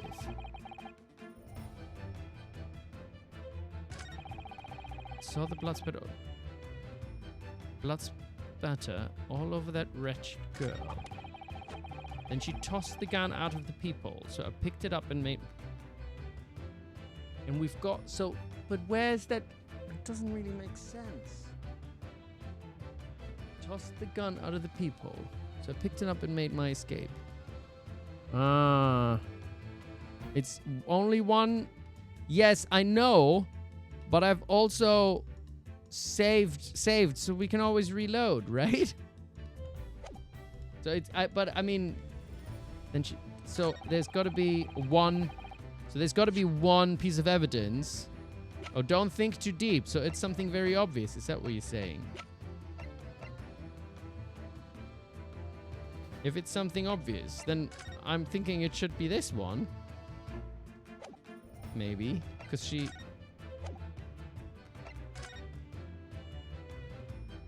Hold on a minute. I've also just noticed something. Do you see how in this picture, there is no peephole? And in this picture, there is a peephole. So someone made that peephole. So there wasn't a peephole. They made the peephole with this machine. Someone made the peephole with that machine. So there wasn't a peephole.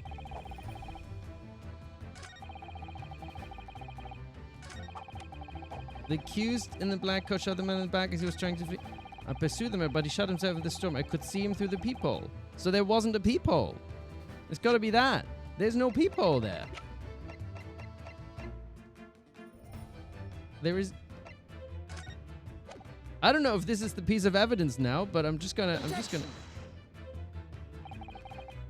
No, okay, this wasn't right then. Okay, but I still...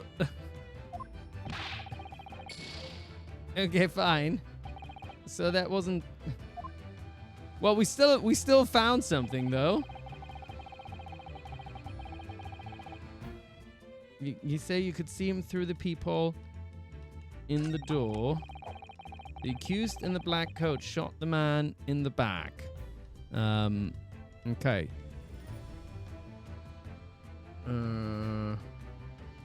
Accused in a black coat shot the man in the back as he was trying to flee to safety. I saw the blood spatter all over that wretched girl. The accused shot the man in the back.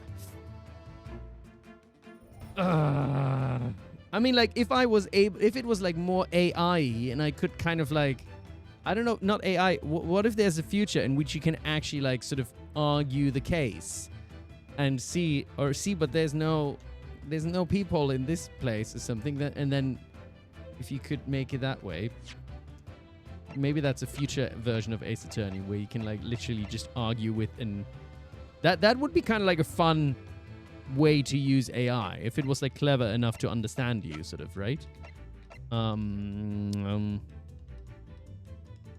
Right? Like, I mean, that would be pretty cool. Okay, so we've observed something. That is at least good, something.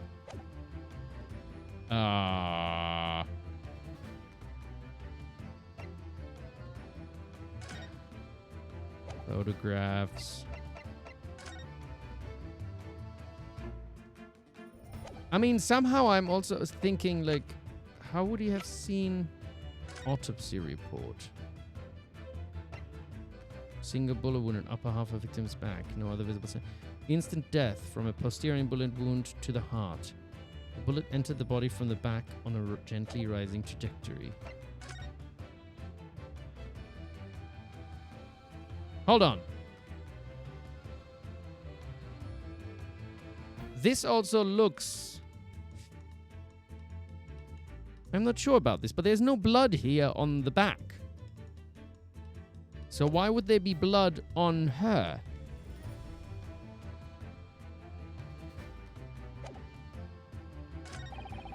I saw the blood spatter all over that wretched girl. I had the right... Had the right idea, but it was the wrong evidence. Okay.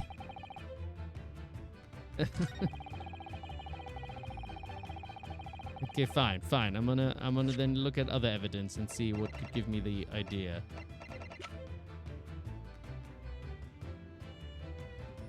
Compound machine with the pouch, metal disc.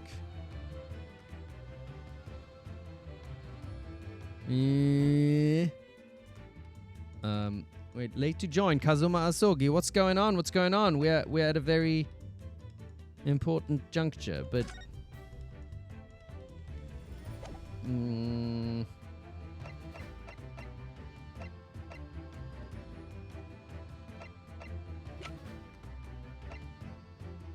oh, more notes. Conviction was assured with 3. No, it's not this one. Gina's representation papers, pawnbroker ticket. What other evidence would there be?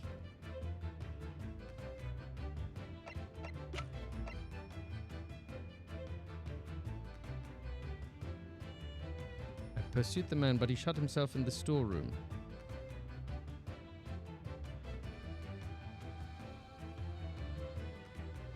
I could see him through the peephole in the door.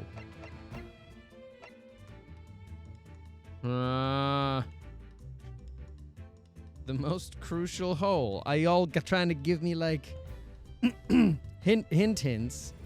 Trying really hard not to say anything. Scribblenator, you going 3 a.m. I want to solve the I thought I already solved it, but my evidence wasn't right.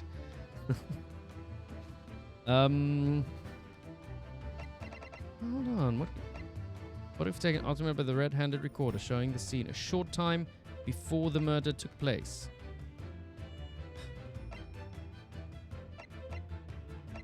What I'm also surprised by is, how did this not show up on the stereoscope? It should have shown up on the stereoscope, right? Because it's a difference between the two. It shows a single bullet wound. I pursued the man, but he shut himself in the storeroom. I could see him through the peephole in the door.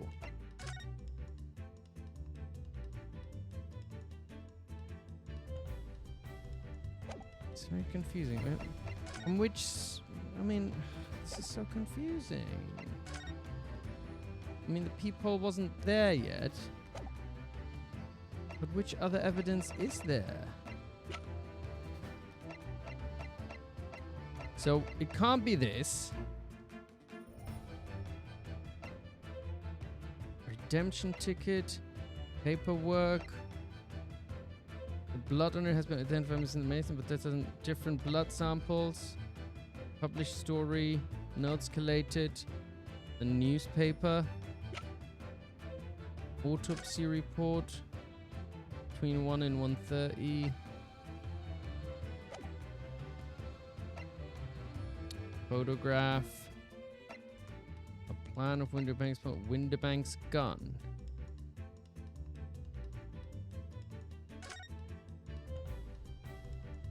Something else we have not seen here yet. This is the cylinder's complete. Mr. Winterbank always used to keep this gun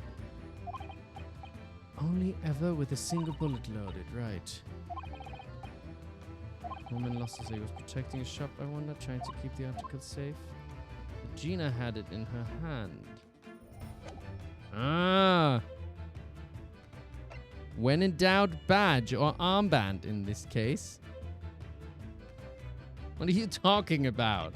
It's not the armband. That'd be silly. It can't be the armband. Don't mess with me now. Don't make me don't to choke out the judge. Can't find anything out of place. So there's ammunition still loaded. 5, there's rubber. Yes, which tells us only a single shot has been fired from it. Bullet, yes, it happened as soon as he walked in.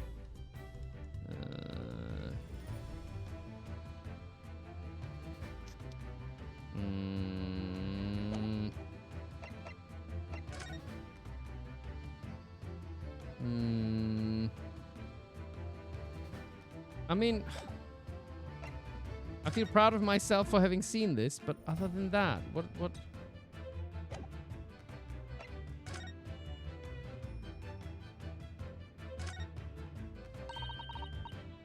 You have to pop your 2 prints in your start with, and then when you look through the eyepieces, can I still do that? No, I can't use it. It doesn't let me use it. And then we got the disc. I guess this doesn't... Pouch? I mean, we've been doing so well. What am I missing? God damn it. Can't be the pouch. Okay, I maybe I'm wrong, but I'm... Shot the man in the back. He was trying to flee to safety. I saw the blood spatter all over the... Okay, maybe this is wrong, but I this looks like there's no blood there splattering from that, but this is probably wrong. Objection! No, this is wrong then. Okay, no, it's wrong. It's wrong. Everything's wrong. Nothing strikes me. God damn it. Nothing striking, but whatever sounds your propensity. Inane, however. Shut up. I need to clear my head and come at this again from a different angle. What if I... Does Iris... Can Iris give me a little bit of advice? You finished your work. It's absolutely garbage, but that's a problem in Fallout. His lordship is going to present one piece of... I mean, he's already allowed me to do it two times, but it's clear what that piece of evidence should be. How in the world did Susie manage to sneak off with this without me noticing? And she used it in the pawnbrokery. Oh. So I guess maybe this is... Yes, at least that's what Mr. Sholmes said. So am I supposed to...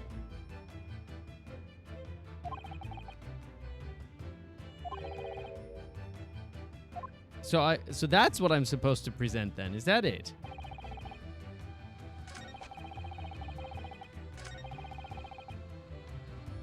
Maybe that's what I'm supposed to present. Objection! Okay.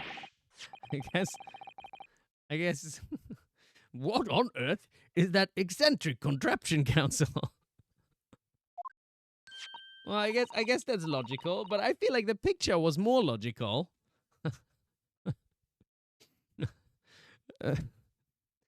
Oh God, brain, good, bud grain. You actually never noticed the lack of people in the first picture. You got through the examination, wrong thought process. Well, I mean, I figured it out, and then I guess I could have come to the conclusion quickly that this is the piece of evidence we got to present then. But thank you, Funky Lemon. Ooh, it's my cat flapper, my lord. It makes a way for cats to get in and out of a room. It can cut through any door you can think of and make a new little door in the middle of it. That's right, my lord. It's a device for creating so-called cat flaps. Oh, he's getting smug again. Ooh. More doors for cats. Oh, hey. I'm sure we can all work that out for ourselves. But that cat lover's contrivance has no possible relevance to this case. Oh, really? Of course it doesn't. To start with, there was no cat flap in the pawnbroker's door. Not being a keeper of cats myself, I'm afraid I fail to see what this has to do with the matter at hand. Perhaps it would help if I described its function another way then. This contraption is able to create a peephole in any door you can imagine in practically no time at all.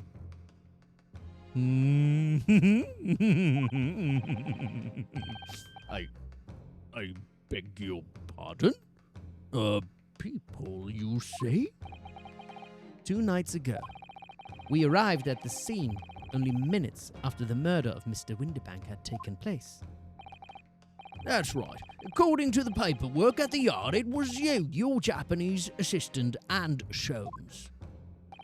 Yes, the 3 of us were together, and it's recently come to my attention that my assistant made use of this device at the time.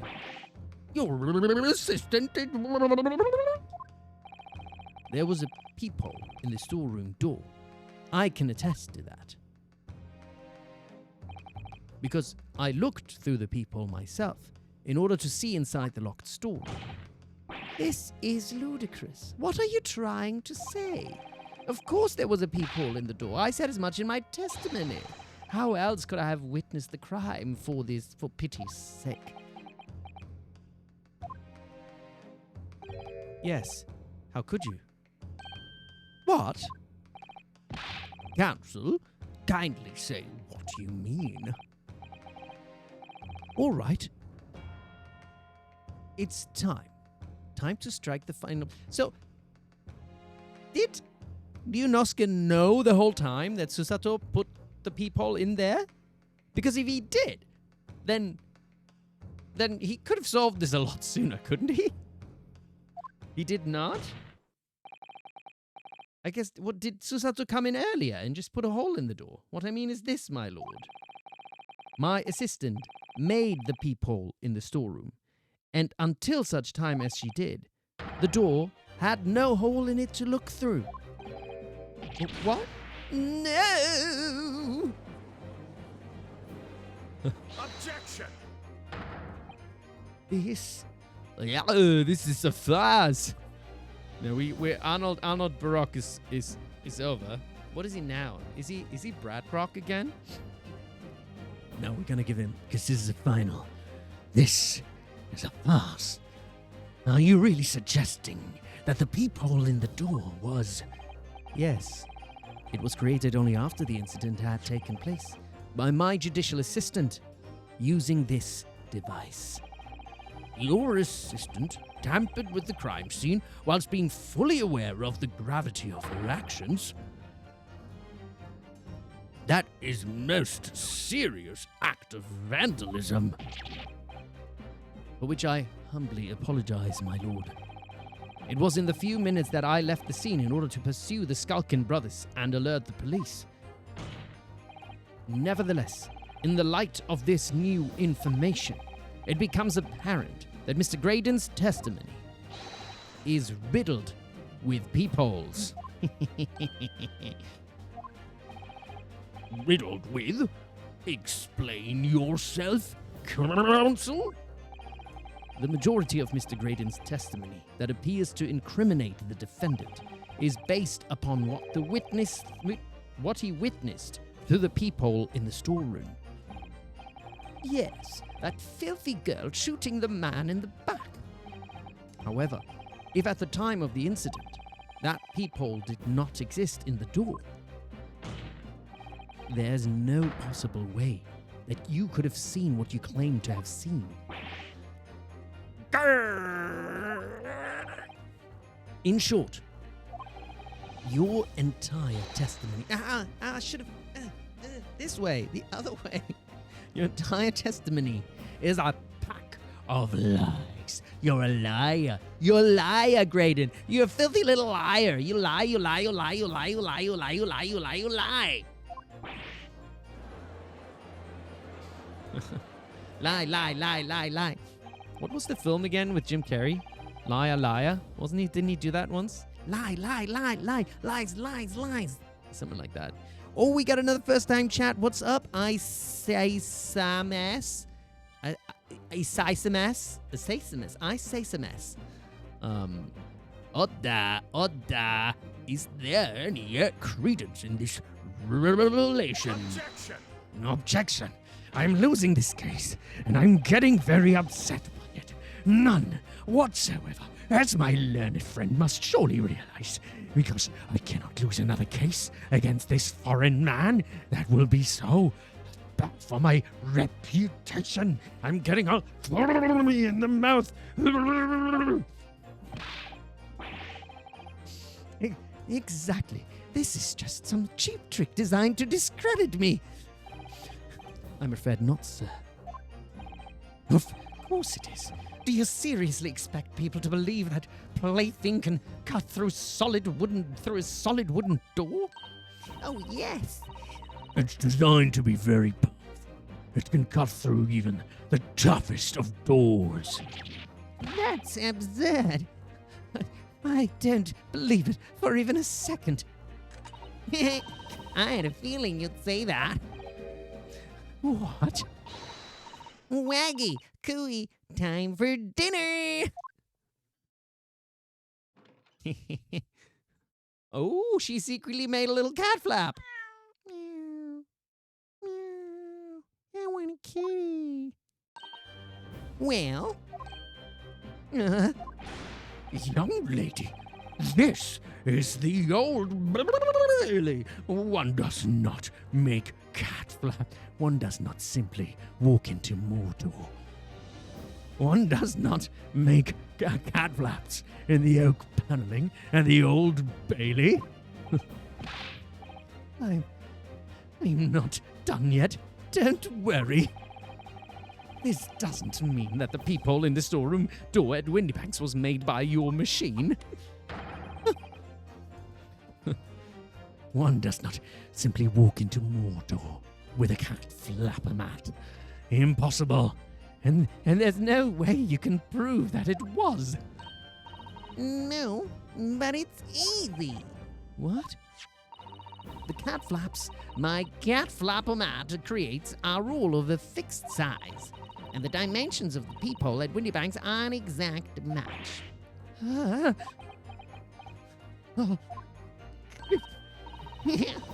Old Silky's lost for words. Excellent work, Iris. Thank you. One does not simply defend in the Old Bailey. One does not simply prosecute. You dumb bitch. I don't know where that came from. And now it's my learned student friend's turn to be lost for words. I feel. Why do you feel that? I believe your judicial assistant has already left the country for your Eastern Island home. Well, yes, that's true. Oh, Automod has held a message for misogyny. I mean, you are just repeating me, so I feel like I'm going to allow that. It's not your fault, Mykonos. You were just repeating me, so... Then you may have some difficulty in establishing all of the facts. For the sake of argument, let us assume the peephole has dimensions that are a perfect fit for this contraption. All right. We don't need to keep repeating it. Don't make Automod all crazy. I said it once, and now... Well, I was calling Barocket, though, so is that less misogynist in this case? I'm sorry.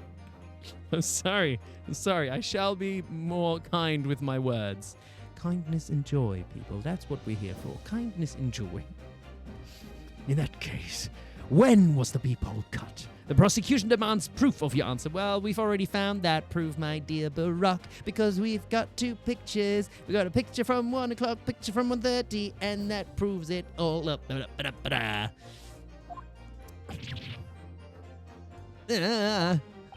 Feminism is when you call a man a bitch. Thank you very much, very weird creature.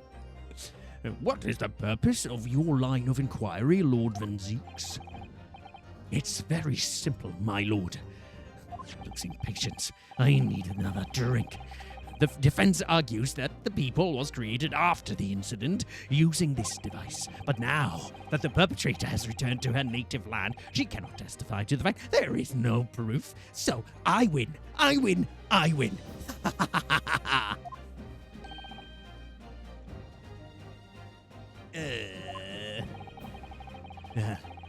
Secretly a singer? Excuse me, I'm classically trained. It's not a secret. And for as long as the defense remains unable to prove when the People was made. My learned friend's claim amounts to nothing more than a baseless accusation. It's not baseless. We've got picture proof. Come on now, Reno. Calm down. We've already found the proof. It's all fine. It's all fine. Indeed, that is so, Lord Van Zieks. Well, counsel? Don't give up now, Reno. You've got this.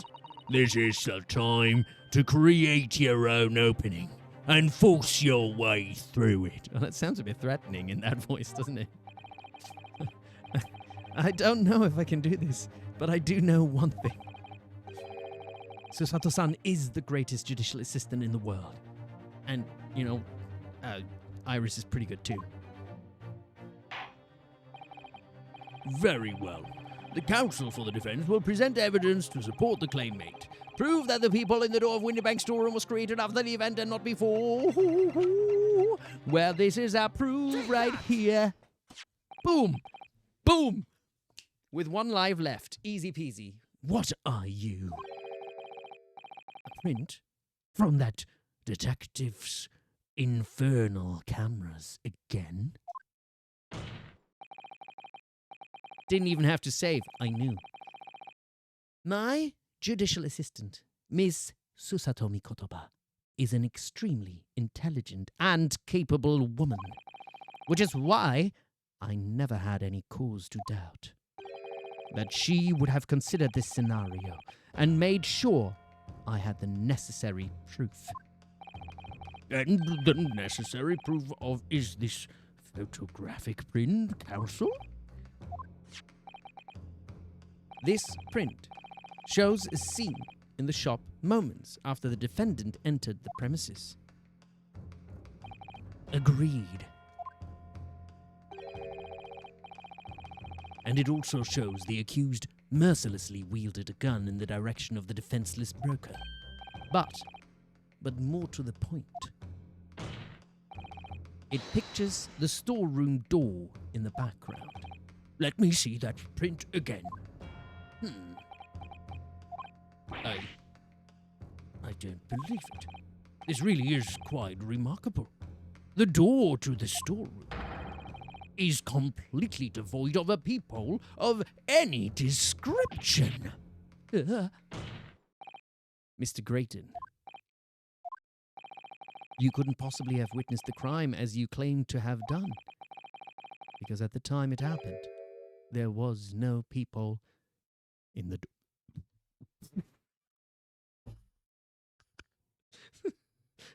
Let me just do that again. Because at the time it happened, there was no peephole in the door. Some static. There's just some static coming back out of me. In other words, your testimony. Ouch! Runo is a catalogue of lies. $360 dance break. Oh no. Order! Order! Order! I am satisfied that the defense has substantiated its claim beyond all reasonable doubt. Yes, thank you. Thank you very much. We did very well. This witness's testimony was entirely fallacious. Stupid bastard. That's not the only thing we now know beyond all reasonable doubt. My learned friend's assistant's guilt can no longer be denied. The woman tampered with the crime scene. I think you're looking at things. Screw you! But more importantly, good lord, there's more Lord Van Zeeks. Can you just chill the fuck out? The defense may have established a reprehensible instance of perjury, but that is no proof that this man is the victim's killer.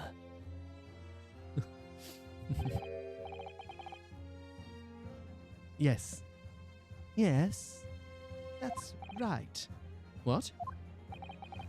I was there at the scene. It's true. Yeah, you know, your laughing doesn't really help your case now, does it? And I was shot in the arm. It's true. But that's all. Yes, in fact, if you look at the circumstances, I am the victim here. Well, you committed perjury, and we need to question why you committed perjury, right? Barok is a sore loser, I swear to gods. You are right, Karox. You are absolutely right. I don't believe this, but they're right. As it stands now, I don't have any definitive proof that he is the culprit. But it's not looking good for him. Still, he can't worm his way out of it now. Iris? You know what they say. No smoke without fire. There's no point locking the cat's door After the cat has bolted. Is that what they say? What a strange thing to say. Isn't that right, Runo? As Hurley always says, one lie begets another. No, wait, that might have been a line I wrote for him in one of my stories. Well, no matter who said it first, you're right. Cosmic Dust Note. Going to sleep. You'd like to see the egg face taken over. You should sleep. Yes, please sleep. VODs will always be available. Thank you for popping by. Oh, Chrysanthemo, what's going on? And Creme THS, how's it going? How y'all doing? Why did they let Wagahai go just like that? And Wagahai, just gonna do what Wagahai does, right? Mr. Graydon, not only did you give false testimony to the court, but the lies you told make no frickin' sense. Make no sense? What? What do you mean by such a remark? What you said in your testimony reveals that you know something you shouldn't have known. In other words, there is a fundamental inconsistency in your statements. What? Objection! Objection! This is provocative talk, counsel, and I'm the only one who can provocate. Won't you enlighten the court? Explain this alleged inconsistency. Iris was right.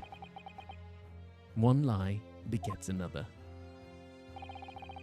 The inconsistency is revealed by the lies in the witnesses' statements. They show that Mr. Graydon had knowledge of something he shouldn't have known anything about. Namely, probably the bloodstains on the court. But I'm just going to... Hold on, let me save on this one. Because a pro gamer knows when they should be careful.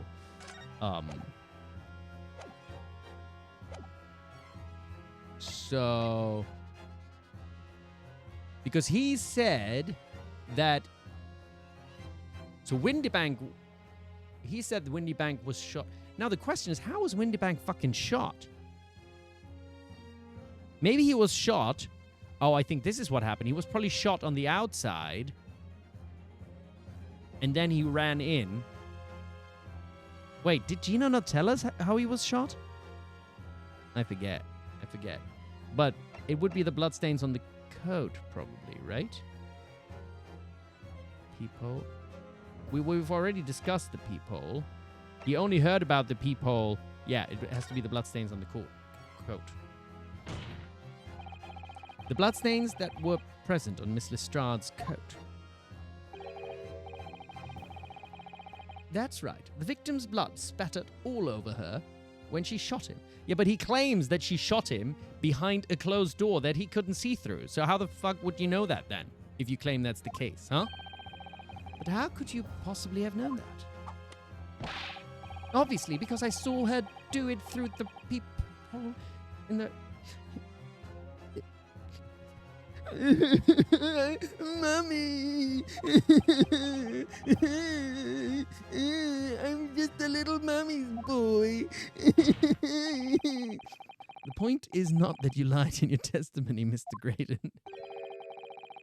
It's the nature of the lie you concocted that is so revealing. You're not making any sense. Then let me ask you a simple question. How is it, Mr. Graydon, that you knew of the existence of the peephole in the storeroom? In the storeroom door, at least. What? Well, obviously, As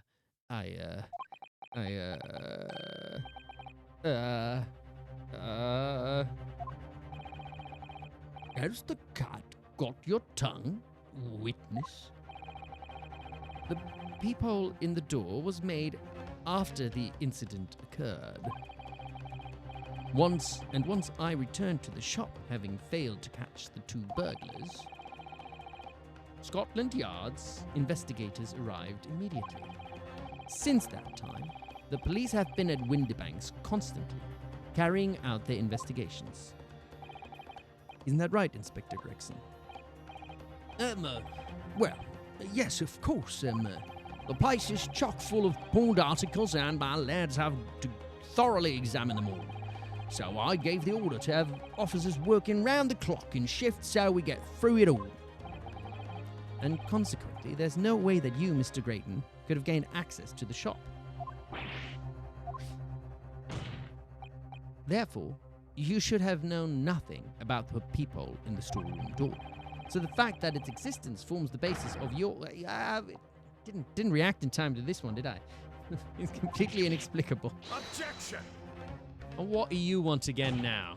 And yet, the fact remains that Mr. Graydon did maintain that he witnessed the crime. What are you on about? How on earth is that possible? Could I have a word, please, Lord Van Zix? Speak, Inspector. It's just, I really ought to be getting back to the station now to put in my report. There's really nothing more I can add to this testimony, so if it's all the same to you, permission. Denied, because I have the power. I'm gonna use it. Blah.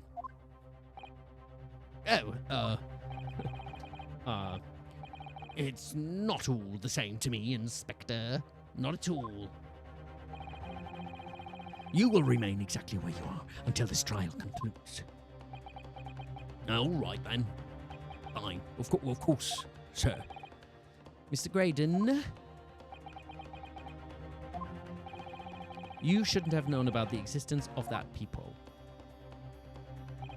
Which can only mean that you must have been informed about it by somebody else. Objection! Oh. Stop there, my learned friend.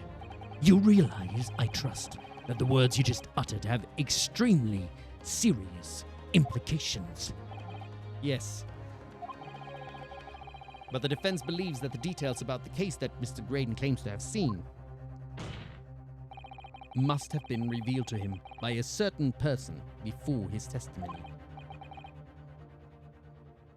And in fact, considering a particular clue we have, there's really only one person that could be. Who is the person in question, counsel? Can we save? We gotta save, right? We only got the one life, otherwise we gotta like... Where does it go back to if we do it wrong? I think it goes back a little bit, doesn't it? I guess it would be Greggsy, wouldn't it? Who gave this witness details of the crime scene? Take that! The truth is, it can only have been you, Inspector Gregson. Me? Objection! Objection! You had better have some proof to substantiate such a rash claim, my learned friend.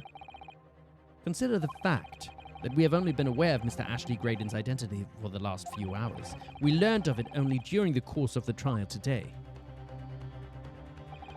Indeed, preparations for his testimony were made with great urgency during our hour-long recess. Oh gosh, how long has our whole case already been? This must have been like 10 hours or something, right? While the police executed the subpoena and brought the man here from the communications station. And until that time, Mr. Graydon would have had no idea. No inkling that he would suddenly be required to appear in the court. Are you suggesting that until such time as he was summoned? Yes, my lord. Until then, it's reasonable to assume he knew nothing of the peephole. It was only once Mr. Graydon was in the stand that he realized his position. Didn't they whispered like to each other at some point also, didn't he? Didn't they whisper to each other at some point? So why did he whisper that? Like it still has to do with the Russian terrorist thing or something, didn't it? That he would have had to defend himself against the accusation that he was the third intruder. Or wait, not the terrorism. There was like leaked information or something, right? You're suggesting to the court that it was while this trial was in progress that he received the information so that he could commit perjury in order to save his skin? Exactly. And the only person with knowledge of the investigation that he had any contact with. Ah, damn it! I saw it coming! I feel like I'm practicing with my head, like my reaction speed, so that I get better at reacting to stuff in Wukong. This is all related, you know? Like perfect dodge. It's you, Inspector Greggsy. This is a blooming outrage. Why would I be giving away details of our investigations to this fella, eh? I was summoned to his lordship's chamber during the recess in any case. Had you forgotten that? Quite true. I had a number of questions regarding the events that had transpired at the pawnbrokery, which means the first time these two laid eyes on him was after proceedings had resumed following the recess. Since then, they've been in full view in the stand, where such illicit discussions couldn't possibly have occurred. But they did talk to each other. They did. Oh, I've just remembered something, Bruno. What is it, Iris? There was one time before, wasn't there? Also, they did meet in the actual pawnbrokery as well, but I think it was when Ginny was testifying. oh yes, now you mention it. When the bailiff was dispatched to retrieve McGilder's music box from the scene of the crime, that's it. It was during that testimony. Yep, they were whispering to each other. That's why we came up with the ship, right? With the Greg ship. Greg ship, as in egg ship. Egg Greg ship. It doesn't work that well, because Gregson is already, like, you got to combine two names. And if you just say Greg, Gregard ship. Gregard? Greg's Benedict? Grenedict? Gregard Benedict. Gregard Benedict. I remember finding it strange at the time. Oh yeah, it makes me want to have some fish and chips as well. You see food, you want food, right? Simple creatures. Mr. Graydon and the inspector seem to be having some kind of secret discussion. Greg Egg. It would have been possible for you to give Mr. Graydon the information here and then. You little toe rag. You're making all this up. I'm a respectable Scotland Yard inspector, for crying out loud.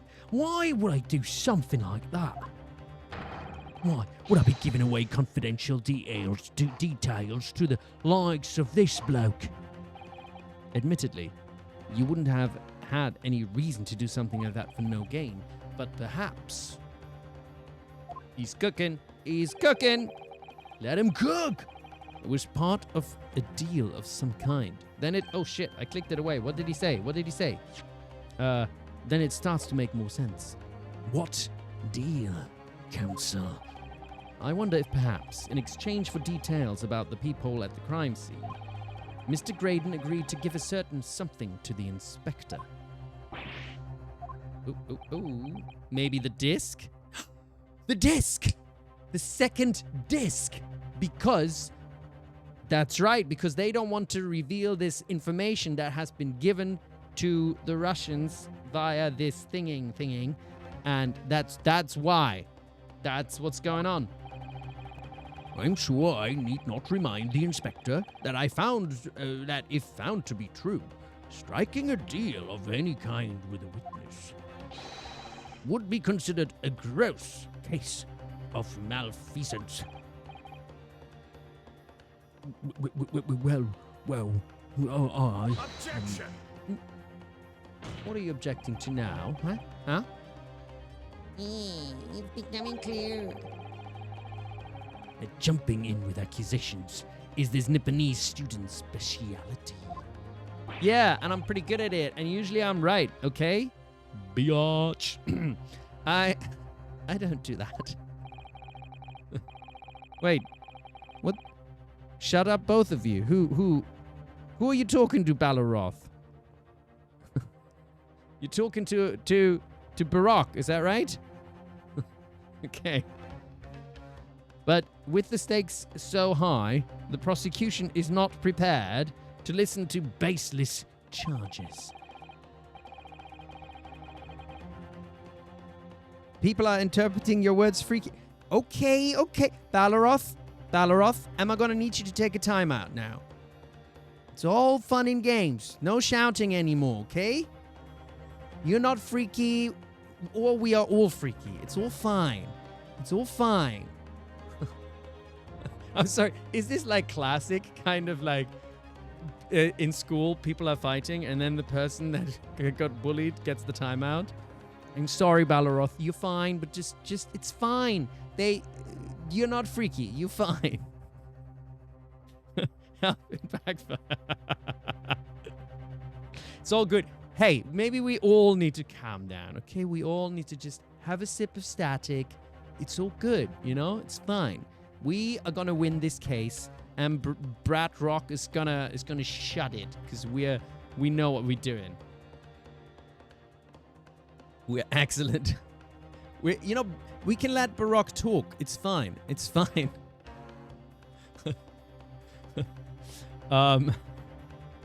Anyway, It is incumbent on the defense now to present evidence in support of this diabolical claim. Evidence? What do you mean evidence? But it all take a perfectly logical conclusion. Just what are you proposing that the inspector demanded of the witness in return? The court must see proof of this alleged deal.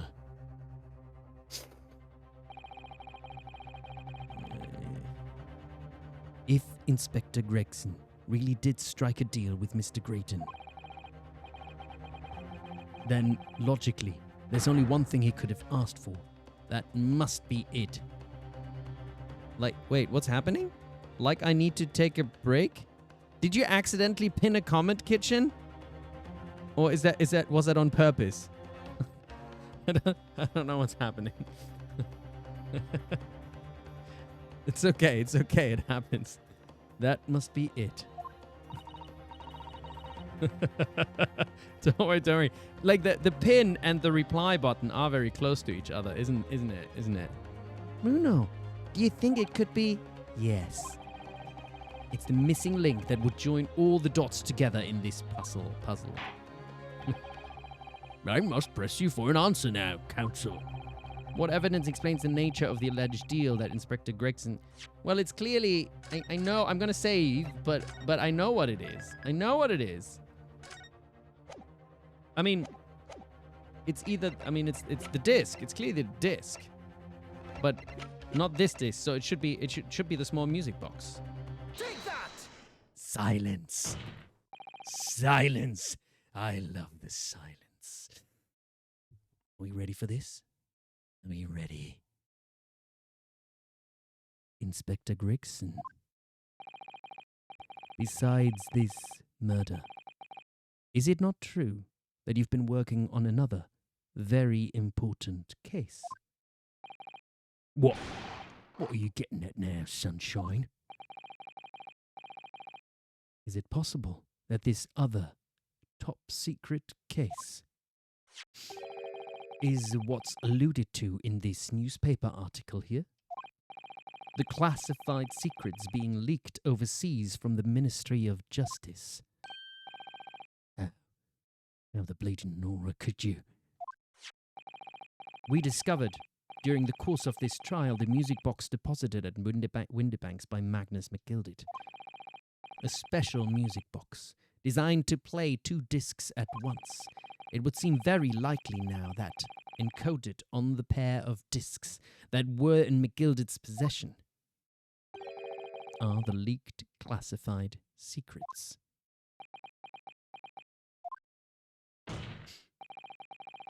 So, I put it to you, Inspector, that in order to recover the second of the discs containing those secrets,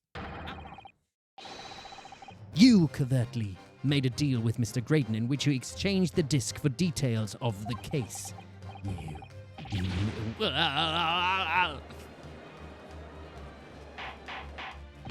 Order! Order! Order! Okay, a bit loud. Sorry about that. Sorry about that. That was a little bit too much, wasn't it? I was straight into the mic. Brrr. On the day of the incident, when we met you at Windibanks, you said this. I'll be taking that, whatever it is of McGilded's, down to the yard. Thank you very much. So hand it over. No! Don't give it to him. It's mine. It's mine.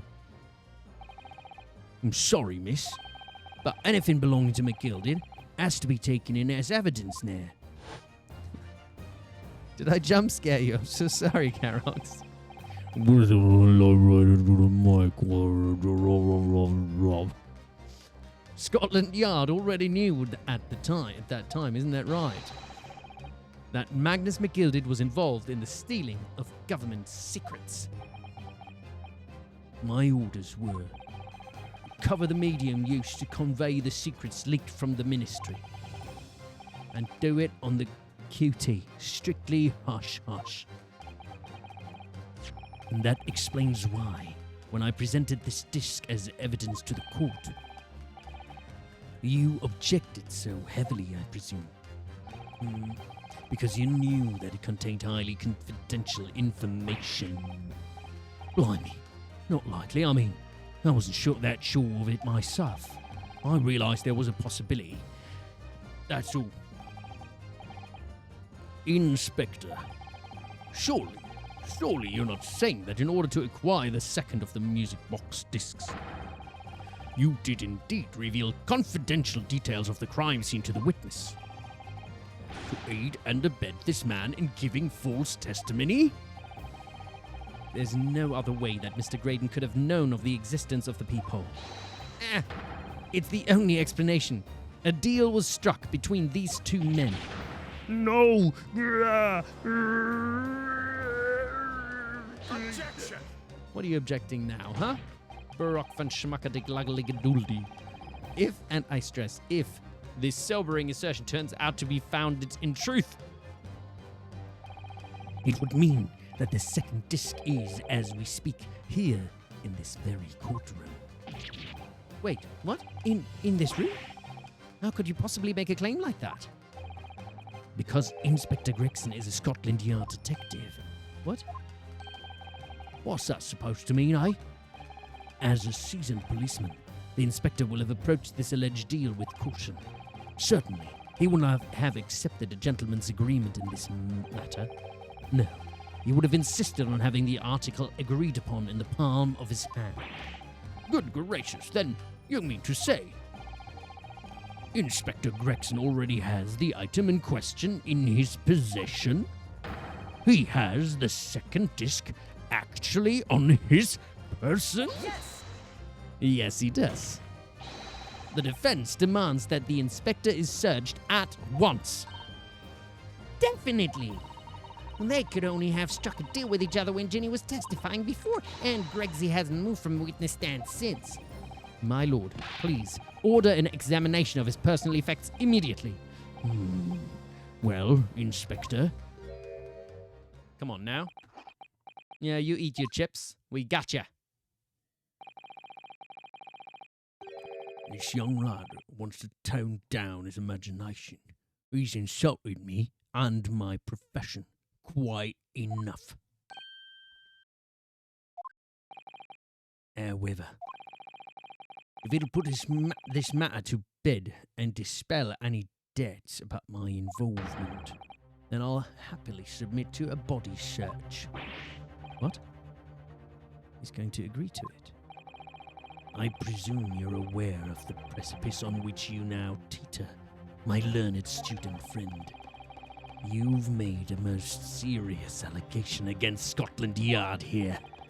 If, following the search of the inspector's personal effects, no disc is found, you will be deemed unfit for court service. This trial will end, and my country's government will formally demand of yours that you are severely reprimanded. I almost said punished, but it's reprimanded. That sounds... That sounds serious. Just a wee bit. Indeed. To have a visiting student make such defamatory remarks about our country's most senior police force is not something Her Majesty's government will be able to overlook. You're just threatening Runo because you're scared. That's right. And the accusation is beyond serious. You must be prepared. Grave consequences. It's true. I can't imagine Gregson would have accepted a gentleman's agreement for something so critical. The disc must have physically changed hands, which means the inspector should have it. It could also be that he's passed it on to Nash or something. I don't know. Something doesn't quite feel right here. He was holding like Nash as well at some point here and there. I want to do a little bit further, but I also need to wee, and we've got an ad coming in a minute, so I'm gonna do a quick BRB when the ad is here. Oh, what? How much longer is this case? Is it gonna be like another 3 hours, or is it gonna be like another half hour or something like that? You know the implications, so let me ask you one final time. Yes, my lord. You would give it an hour. I would give it an hour to a half. Wait, what do you mean? What does that mean, Tysa? An hour to a half? Or is it like half or 1 hour or something like that? Hold on, I'm gonna save it also. Asia. And there's credits too. 30 minutes to an hour-ish. How are we feeling? Maybe we'll finish it up. Let's finish it up. Why not? Why not? Okay, I'm on a BRB then. And you know, I'll be right back because I need a wee break. BRB.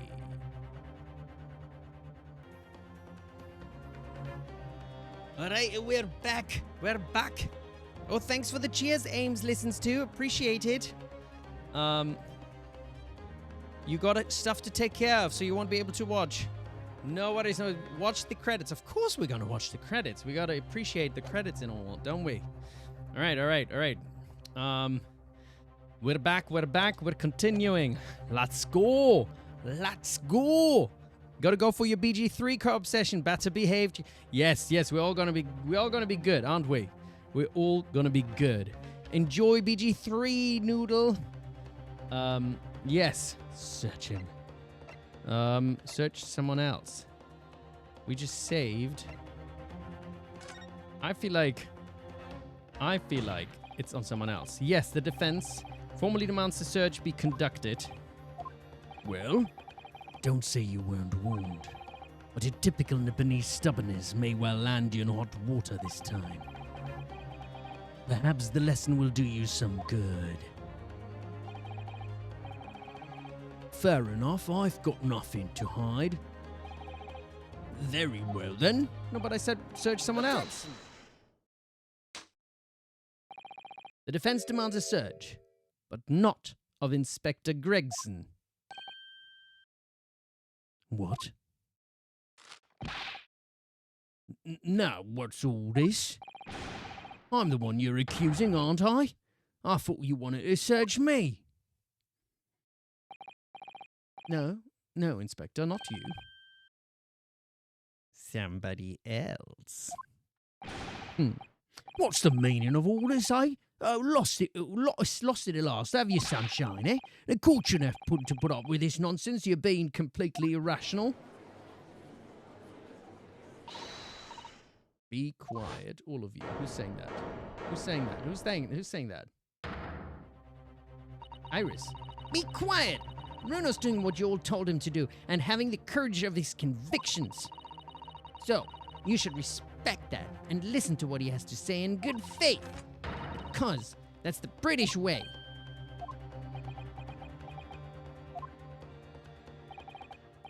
Well said, young lady. Indeed, this court is in awe of the defense counsel's conviction and eagerly awaits his next words. You what? Now, don't be hasty, my lord. I'm not mistaken about the things I've seen in court today. I'm fairly sure that I know who has the disc at the moment. There's only one person it can be. I think it's Nash. Because he was like manhandling him earlier and giving him the disc. And they've always been joking sort of that. Is he like the third brother or something like that? I don't know, but this is what I think. Silence. Are they I don't know if they is he like the third brother? Are they secretly working for the are the two of them secretly also working for the Scotland Yard? I don't know. But the music went silent, so Well, I never. Me, him. Very well then, bailiff. Restrain the witness and conduct a thorough search of his personal effects. Please, my lord, Inspector, Scotland Yard, has to object to this search. Objection.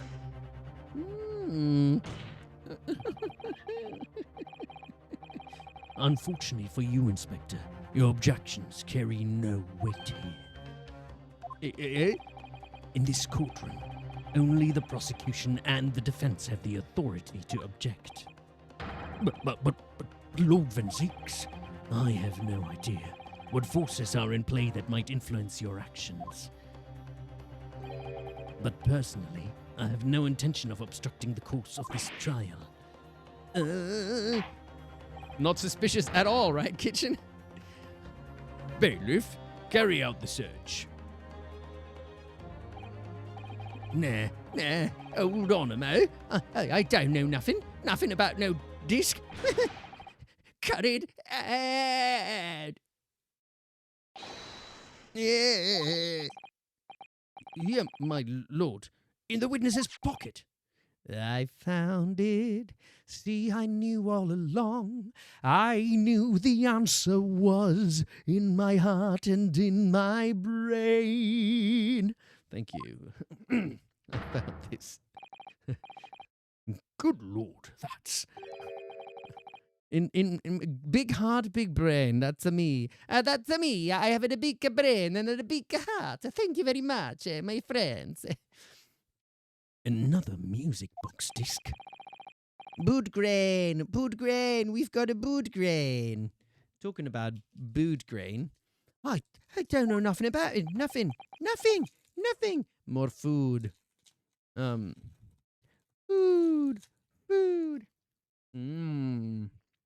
I have no idea why I became Italian. It just came out of me.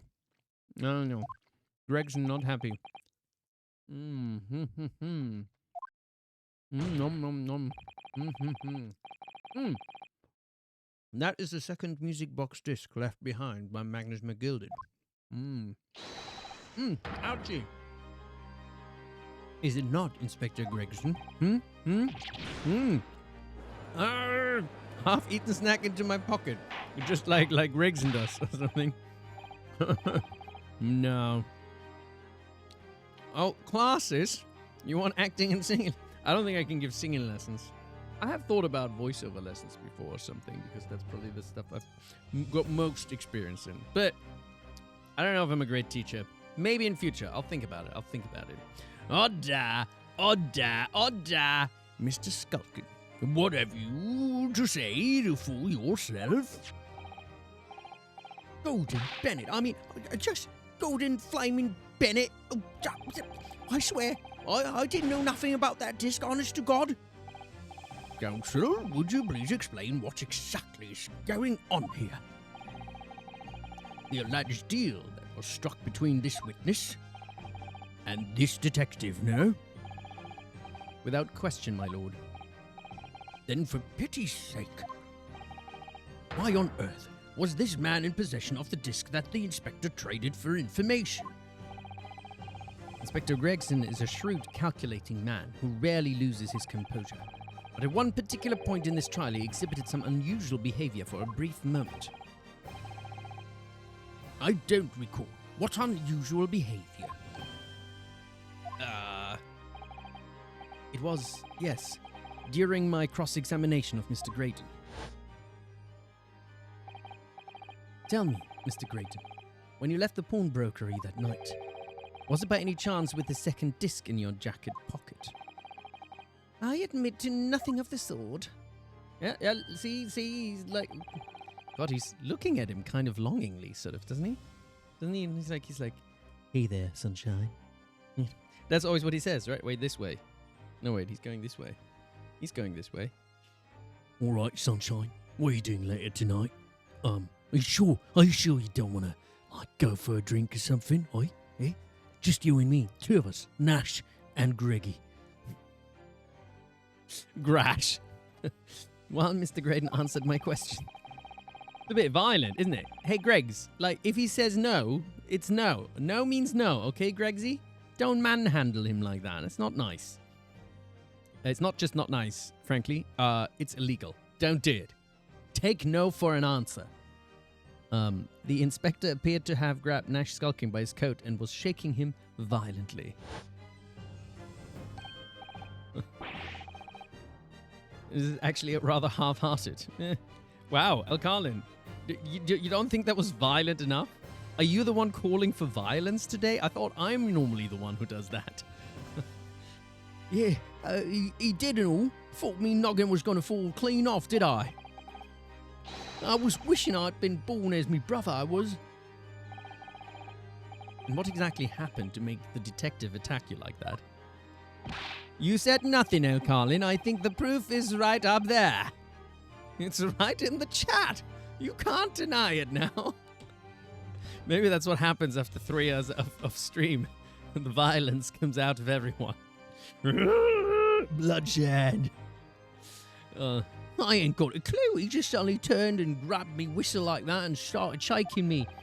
Why the blazes didn't you mention the third gun when we got you down the station? That's what he said. Yelled it right down me ear, all he did.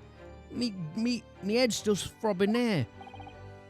The way the detective behaved then was extremely out of character.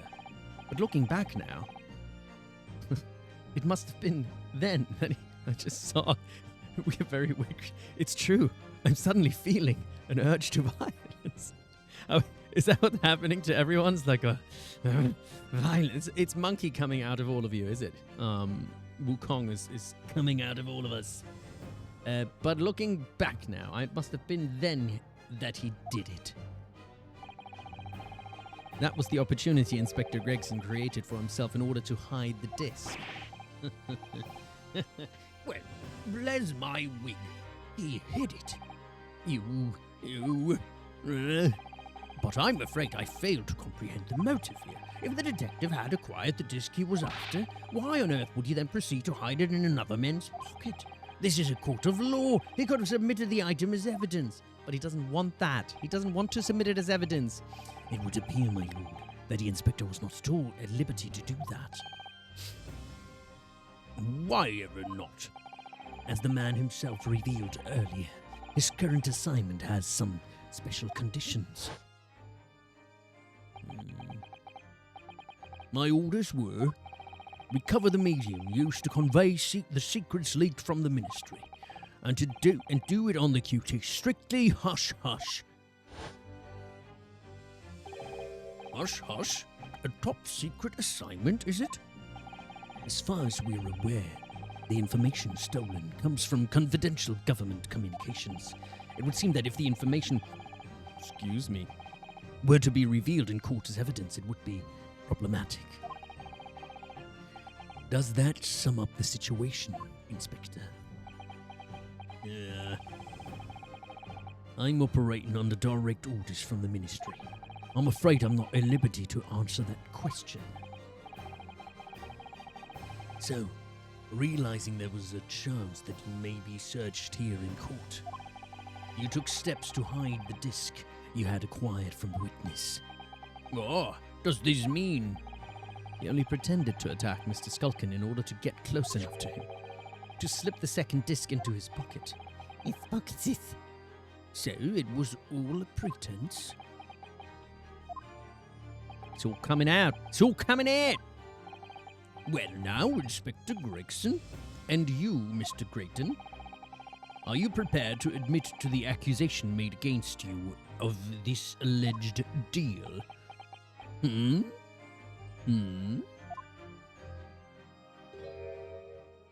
Oh.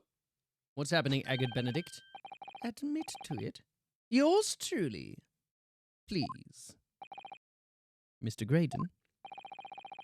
Clearly our eastern visitor has an uncommonly active imagination. However, there's no proof that I passed the disc to the inspector. But then, how do you explain the reason why you knew about the peephole? I'm under no obligation to explain. What?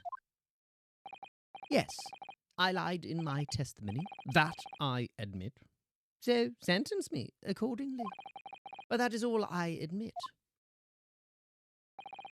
Murder? Leaking government secrets? Striking a deal with the detective? All of it is this young Eastern man's fancy. I've no idea what any of that is about. You... What?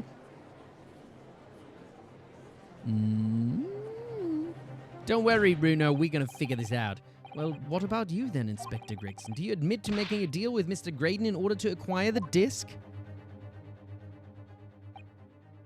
Ladies and gents of the jury, as a Scotland Yard inspector, I will declare this and nothing more. I'm acting in the best interest of this country.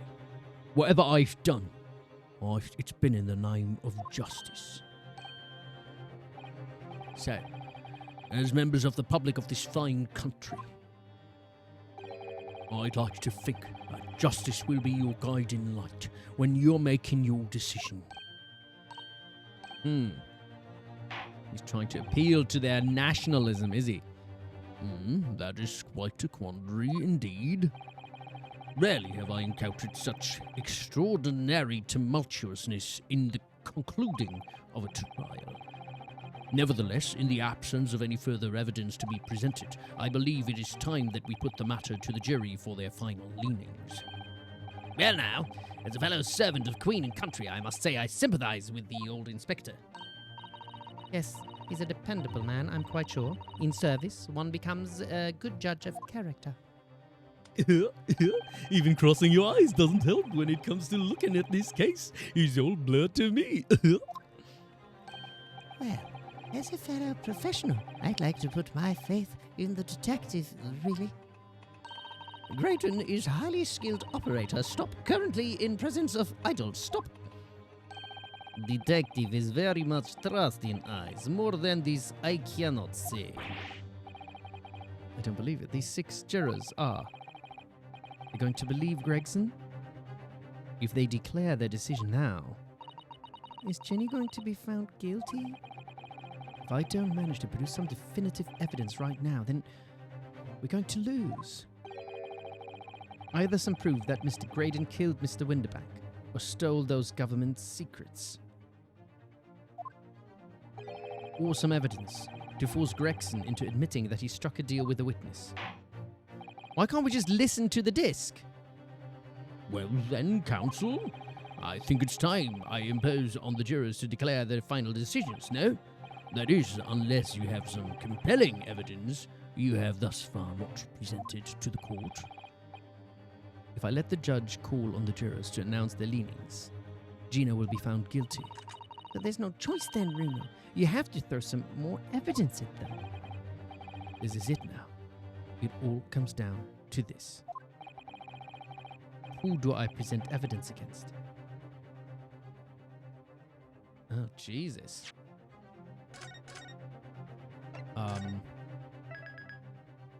Do we have evidence against either? Oh,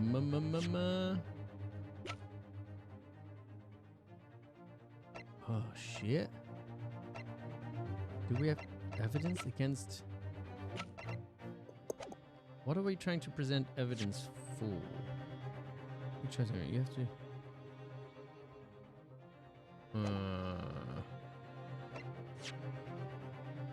We just leave it to the jury, innit? Shart? Who's talking about shart? Who sharted? Did somebody shart? Come on, chatters. Come on, chat. Estrangement appears to be a single term. So we haven't really used this evidence yet. But I don't know if this is relevant right now. Victim found deceased on the last scheduled omnibus. East and Brick. Oh no, we did use it because we proved that Mason Milverton was related to. Yeah, so we did use that.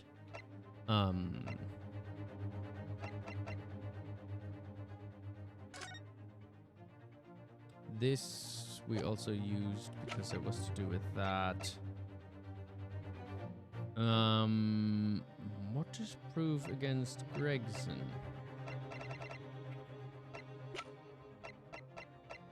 We've already just used this now. It can't be the music box again, can it?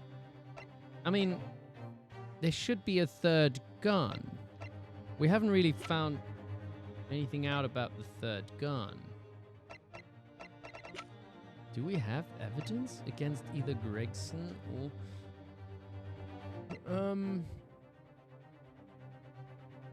or samples of blood? Winterbank storeroom. Music box disc.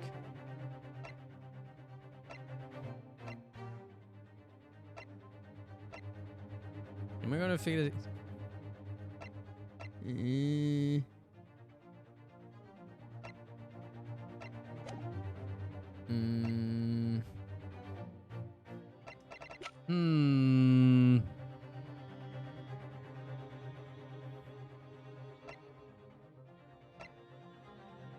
I don't really know right now.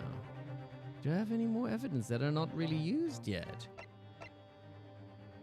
We got the firearm. A single tone. 2 days before the...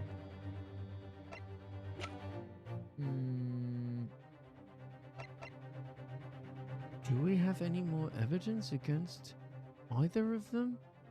What if I just let the jury go? I'm trying to prove... What am I trying to prove? I'm trying to prove that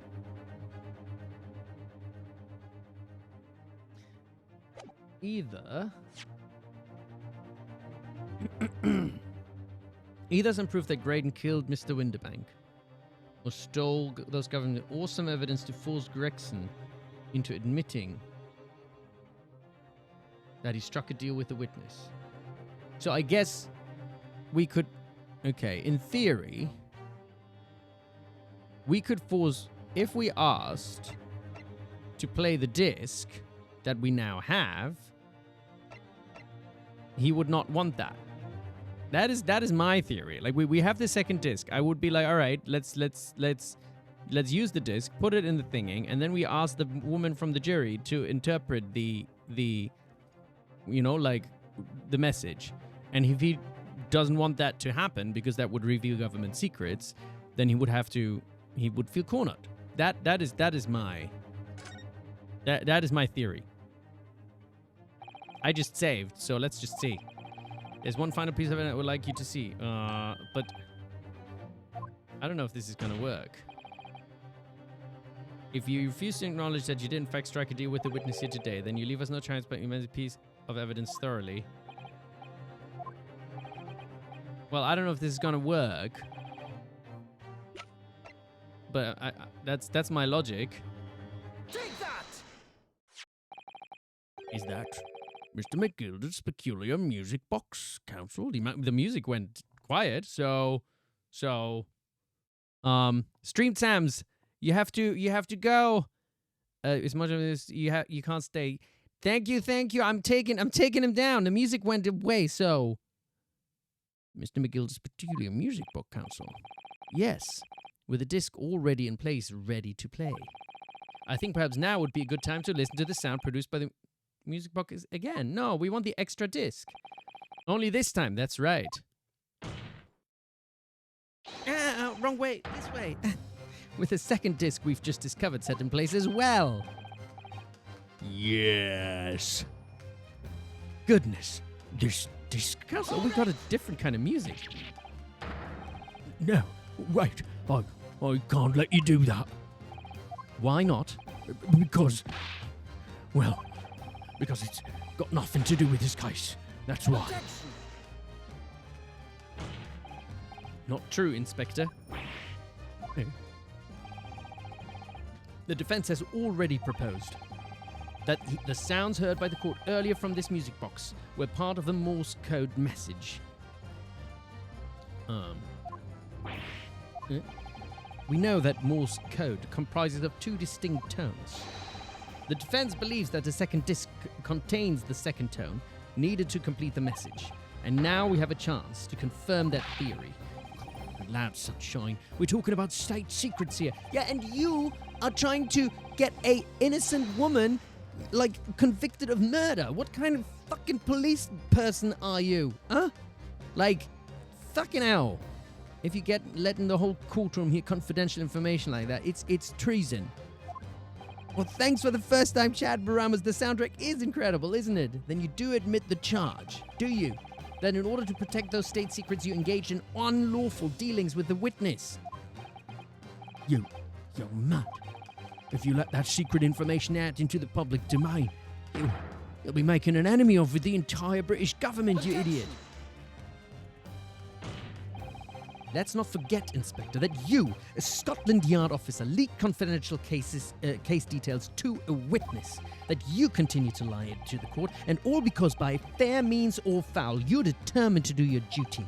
Well, by fair means or foul, I'm prepared to do mine. Don't you dare. I will stop at nothing to protect my client. I don't care who I make an enemy of.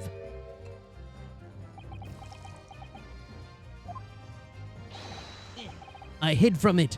My lord, if you please. The court must hear the sounds made by that music box. Come on, Van Zeeks. For Pete's sake, stop him. Objection! Oh, leg slam. Leg slam. Inspector, you should know my methods by now. I'm a prosecutor. I'm no Scotland Yard puppet. In this courtroom. Oh, where did the leg go to so quickly? In this courtroom, my duty is to the law. So let me propose a toast. to uncovering the truth by fair means or foul. No, no. Very well. The defense's stance here and that of the prosecution has been made very clear, I feel. Therefore, in accordance with the defense's request, the court will now listen to as this music box is set in operation once more. 2 music box discs, this time with a second disc in place and both discs playing simultaneously. Oh, we get good music again. Music.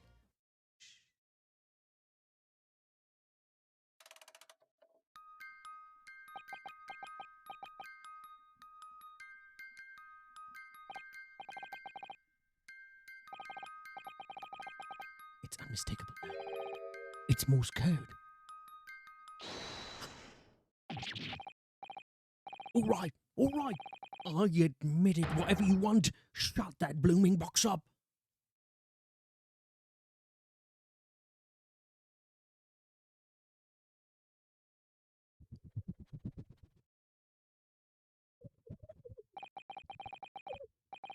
Let me ask you again then, Inspector Gregson. Did you, or did you not, strike a deal with the witness next to you in the stand, Mr. Ashley Graydon? Specifically, did you furnish the witness with confidential case details in exchange for this music box disc? Did you reveal the existence of the peephole in the pawnbroker's storeroom? Oh, Inspector?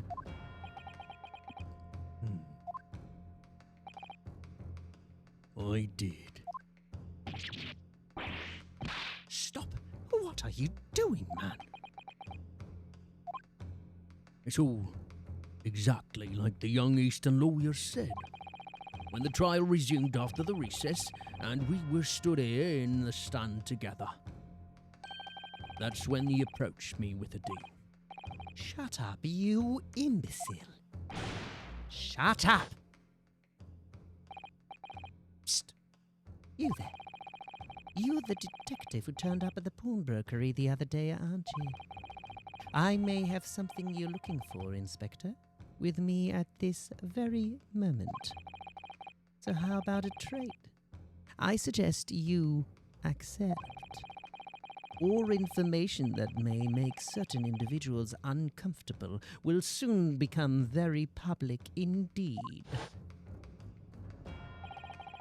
We couldn't let that information become public knowledge, not under any circumstances. So I accepted the man's proposal and told him the details about the case that should have put him in the clear. The peephole in the storeroom and the bloodstains on the overcoat. By giving false testimony, this witness intended to have the defendant wrongly accused of murder. Inspector, you knew that. Yet you still revealed those details to facilitate the witness's perjury. I did. But then it turned out that the peephole had only been made that night, after the incident took place. Scotland Yard wasn't aware of that, if I'm perfectly honest. Well, Mr. Graydon, what do you have to say for yourself?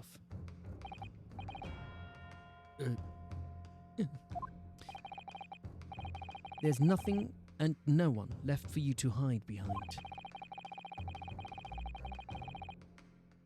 You struck a deal with the inspector in order to escape conviction of a very serious crime. Namely this. You are the third intruder who broke into the pawnbrokery on the night in question. I didn't see that coming. Even though I did say that he was sort of allied with Nash and with the Skulkins. But I didn't realize this. Oh, perfect dodge. And you, perpetrated the murder of the proprietor, Mr. Pop Winterbank. What?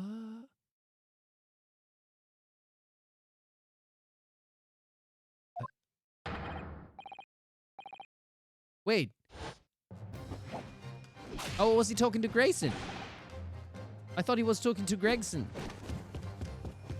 Wait. Wait, is he saying that Gregson shot him? Oh my god. Is he murdering him in the courtroom? Oh my god. Oh my god, what's happening? Did I... Bailiff! Bailiff, restrain that man! Wait, what? No, with the... Oh, wait, namely, you... wait, what? You're the... I'm so confused. You struck a deal with him in order to escape conviction of it, namely this. You are the third... Wait, so... But we already knew he's the third intruder. I'm so confused. At once! Wait, Graydon is the third intruder. And he shot Winterbank. Oh, that's it then. That's it then. It's all over.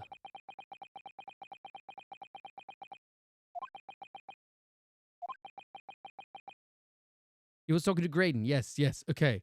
I thought for a moment he was talking to Gregson, and my mind was blown. I was like, what? Gregson?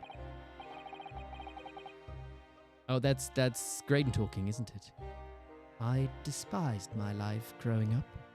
Those slums are vile places.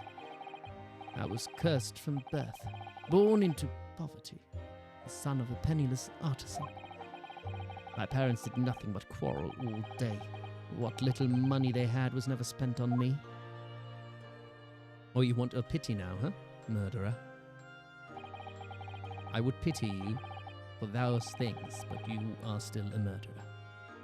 So I set about studying to better myself, to one day escape from that hellhole. And you eventually became a communications officer. I admire your determination. But then you decided to try to sell government secrets. Why?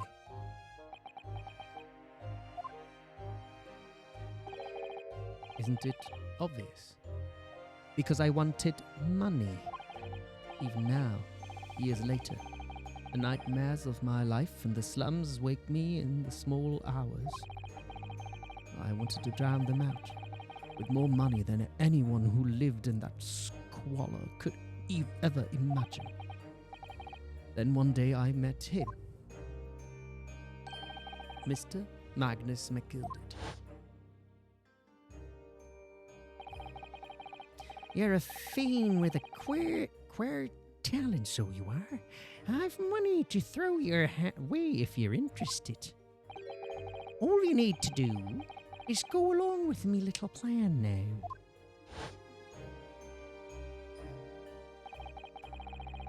I was to steal the ministry's telegraphic message logs, and McGilded would buy them for a handsome sum. As I was responsible for inspections of the ministry's communications office, it was a simple enough task. The lure of the devil's offerings. How easy it is to succumb. But you must surely have realized the seriousness of the crime you were committing. And for that reason, I took great lengths to ensure that my actions were untraceable. By using the music box. My father was a brickmaker, though my mother divorced him when I was still a child. Yes, Mr. Mason Milverton. That's right. He was very skilled with his hands. He'd once been a music box maker's apprentice. I imagined his skills would be sufficient to create a machine that could generate Morse code, so I thought out my father again, to employ his services. It was the first time I'd seen him since I left the slums 10 years earlier.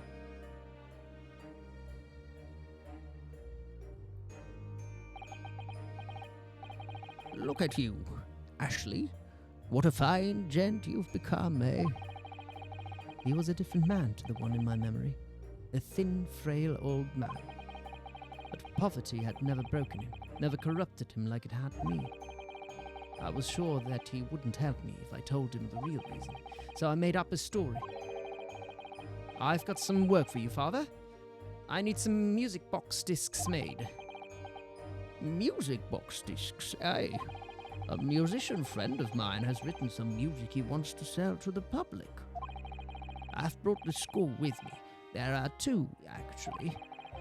I'd be delighted, son. It's been 20 years since I did any work like this, though. Fetch my tools, would you? They're in the loft. That's how I had to make the 2 discs. Thereby splitting the information in two, you were taking considerable precautions indeed. It was to protect myself as much as anything. It meant that I could deal with McGilded in 2 separate transactions. The first involved the first of the 2 discs and the music box for playing them. I exchanged them with McGilded for 10 guineas. Then, on receipt of the second disc, he would pay 1,000 guineas. So, what happened on the omnibus 2 months ago? Was the second part of a deal? The exchange of the second disc? Yes. I sold the man information that way a number of times already, but it seems he became reluctant to part with his money. Well, that doesn't quite make sense, Mr. Graydon, for why was it that on the omnibus 2 months ago, your father, Mr. Middleton, was the one dealing with Mr. McGilded and not yourself? When I received the 1,000 guineas after my first completed dealings with McGilded. Hey, Dragon Nerd Izzy, thanks for coming to chill. You're here at the final conclusion, I think, of the first game of Great Ace Attorney. So welcome. When I received the 1,000 guineas after my first completed dealings with McGilded,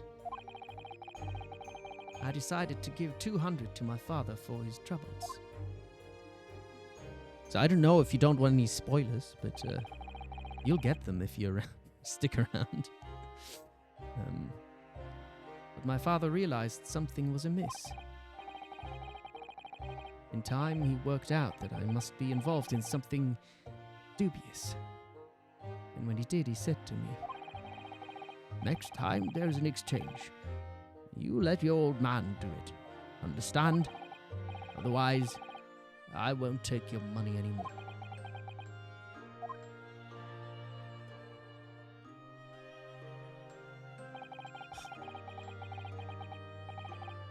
That was my father's way of dealing with it, I suppose.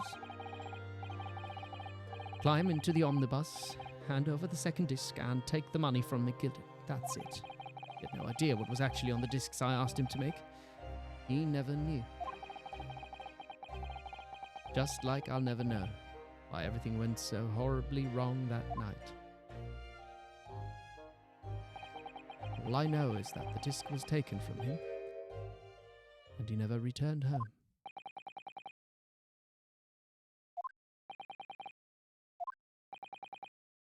So sad. Sad for the old man.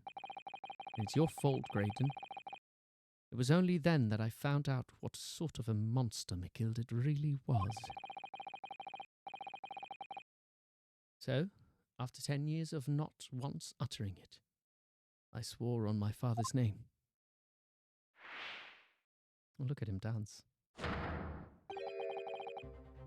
To exact revenge. Revenge? Huh. He's like, I need a drink for that.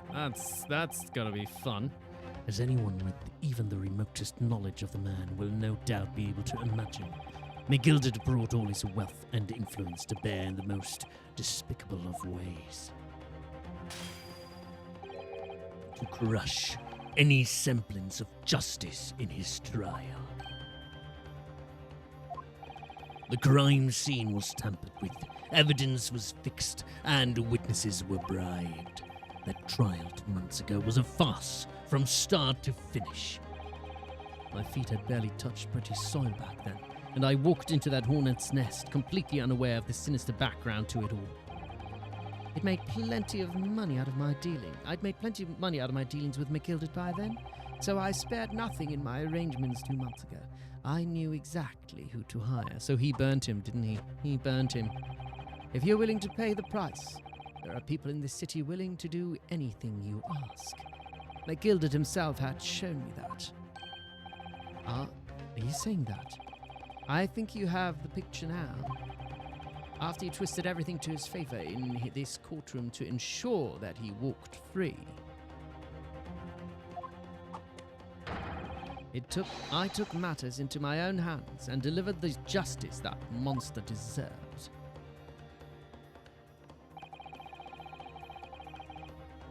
We cannot say see you next Tuesday, chat.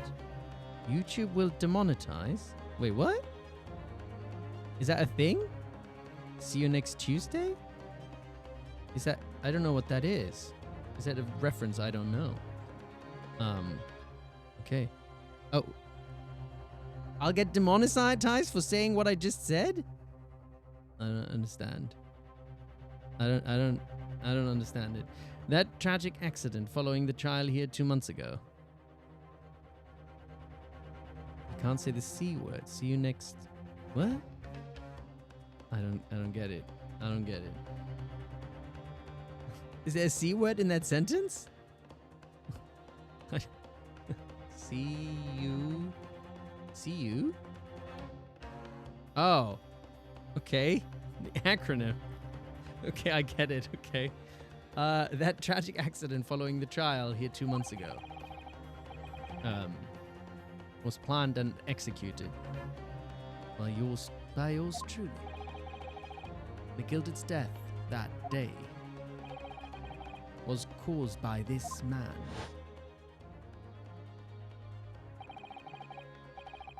Everything is ready, sir, if you'd like to follow me into the courtroom.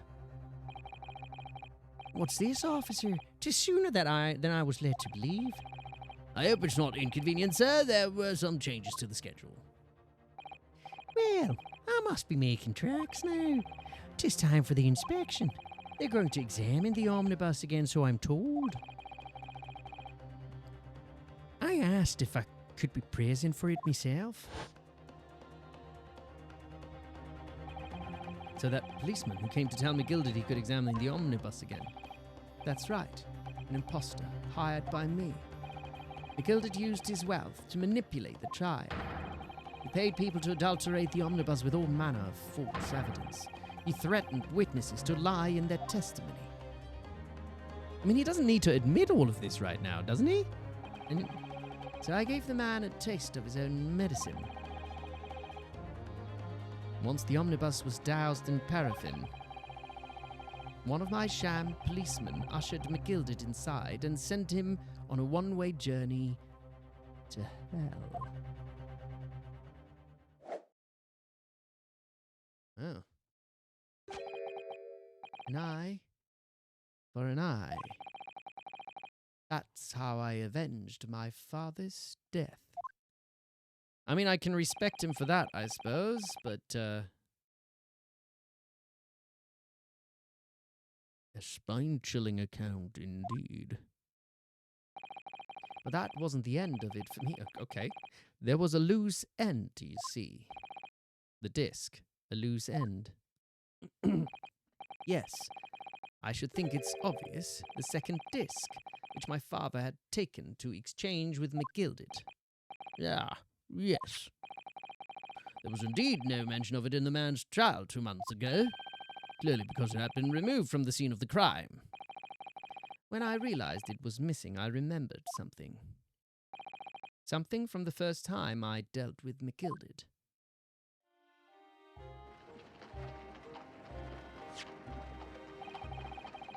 This is the first of the 2 discs, and the music box you need to play them. Well, look at that now. What an ingenious little invention. So then, as promised, 10 guineas for you, young man. What's this? Windy Bank's pawnbroker. Aye, just a pawnbroker's ticket, so it is. You can use it to redeem an article I've deposited there for you. There's no need to give a name. Just hand over the ticket and tell the fiend the watchword. I've put a jewel in pawn for you. It'll fetch a good 10 guineas if you sell it, so it will. I've never heard of a pawnbrokery being used in quite that way before. Have you not, Mr. Graydon? London's pawnbrokers are very useful places, you know. Each one is like an extremely secure vault.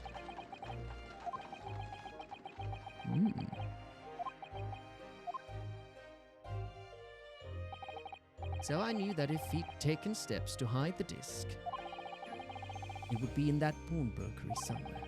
And that on the night he killed my father, he must have entrusted the ticket to someone. Yes, Gina.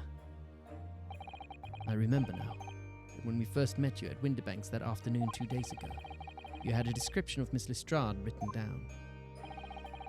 How did you know who you were looking for? From the trial. That pickpocket's testimony was clearly peculiar. Anyone could see that. I realized immediately that she was another of McGilded's pawns, that he must have threatened her somehow. I was fairly convinced it would be her who had the ticket, so I started to make some inquiries. I had a strong suspicion the girl would come out of the woodwork on the redemption deadline, and he was absolutely right. And yes, sure enough, she did. All I needed to do was wait until the girl went to Winterbanks to redeem the articles. But unfortunately, she redeemed only McGilded's overcoat and the one disc that was in its pocket. The all-important music box disc. Music box with the second disc inside was missing. Because it already been forfeited 2 days earlier. But I was unaware of that fact. Had I not been, I could have avoided my nighttime excursion. Meanwhile, as our investigation into the stolen government secrets was progressing, we picked up on the fact that McGilded was involved. Inspector, you've recovered fast. My orders were to recover the stolen information as quickly as possible, so we started gathering this fella's possessions and examining whatever we could lay our hands on. We had a full-scale investigation going on in the yard. We had to keep it as quiet as we could. Then, when the inspector here took the disc from me in the pawnbrokery that day, I became nervous. I was sure the music box and the second disc were still there in the shop somewhere. So I knew that it was a race against time. I had to find those articles before the police did. So that's what prompted you to break into the place that same night. With the help of your old friends, the Skulkin brothers. What happened that night in the pawnbrokery, I can only describe as a nightmare. While Nash and Ringo were searching the counter, I'd located the music box I'd sold to McGilded on the shelves of forfeit articles. and the second disc was inside. Yes. I slipped it into my pocket with a very deep sigh of relief. Then, something entirely unexpected happened. What are you doing in my shop? Bang. Bang. A gunshot rang out in the shop, and I felt a sharp pain in my left arm. The broker fired his gun, and the bullet pierced your limb. Yes, exactly. But unfortunately, I decided to bring my own gun with me that night, just in case.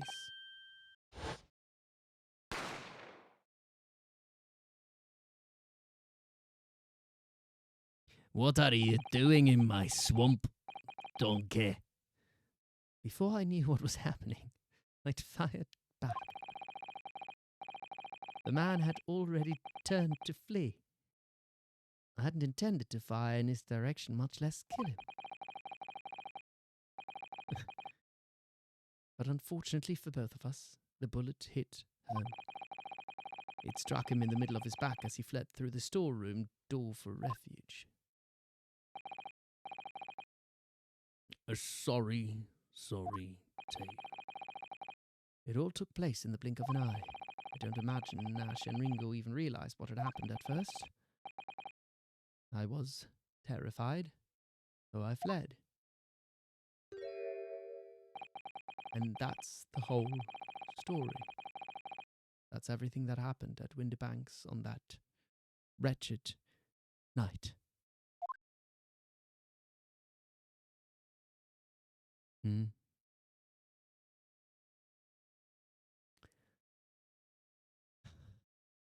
And it came because he was too greedy. He wanted more money. It wasn't enough for him to have a good job for the government. He wanted riches beyond compare. And ended up killing his father. And two more people, McGilded and Windibanks. He didn't have a bud grain. He didn't use his grain very bud. No, he did not. Earlier, he called McGilded a monster. A man who used his wealth and influence to distort the facts and escape justice for the crime of murder. Read the room stream elements exactly. Jeez. What tragic irony.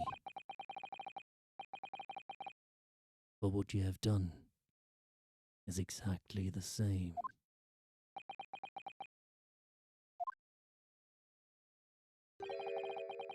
You've become the very monster you saw and despised so deeply, McGilded.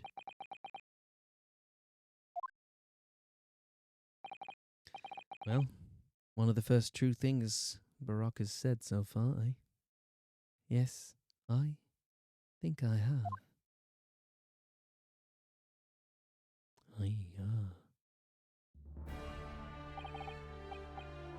Well, this has been a long and exhausting trial. However, it would seem that at last we have arrived at the truth. Inspector Greggsy, what of Mr. Ashley Grayton? He's been restrained, my lord, and has been escorted to the yard. He'll be charged with the murder of Mr. Windibank and the stealing of government secrets. Should also be charged with the murder of McGilded, to be frank, right?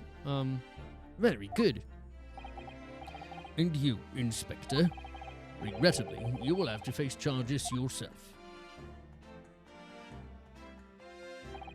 Yes, my lord, of course.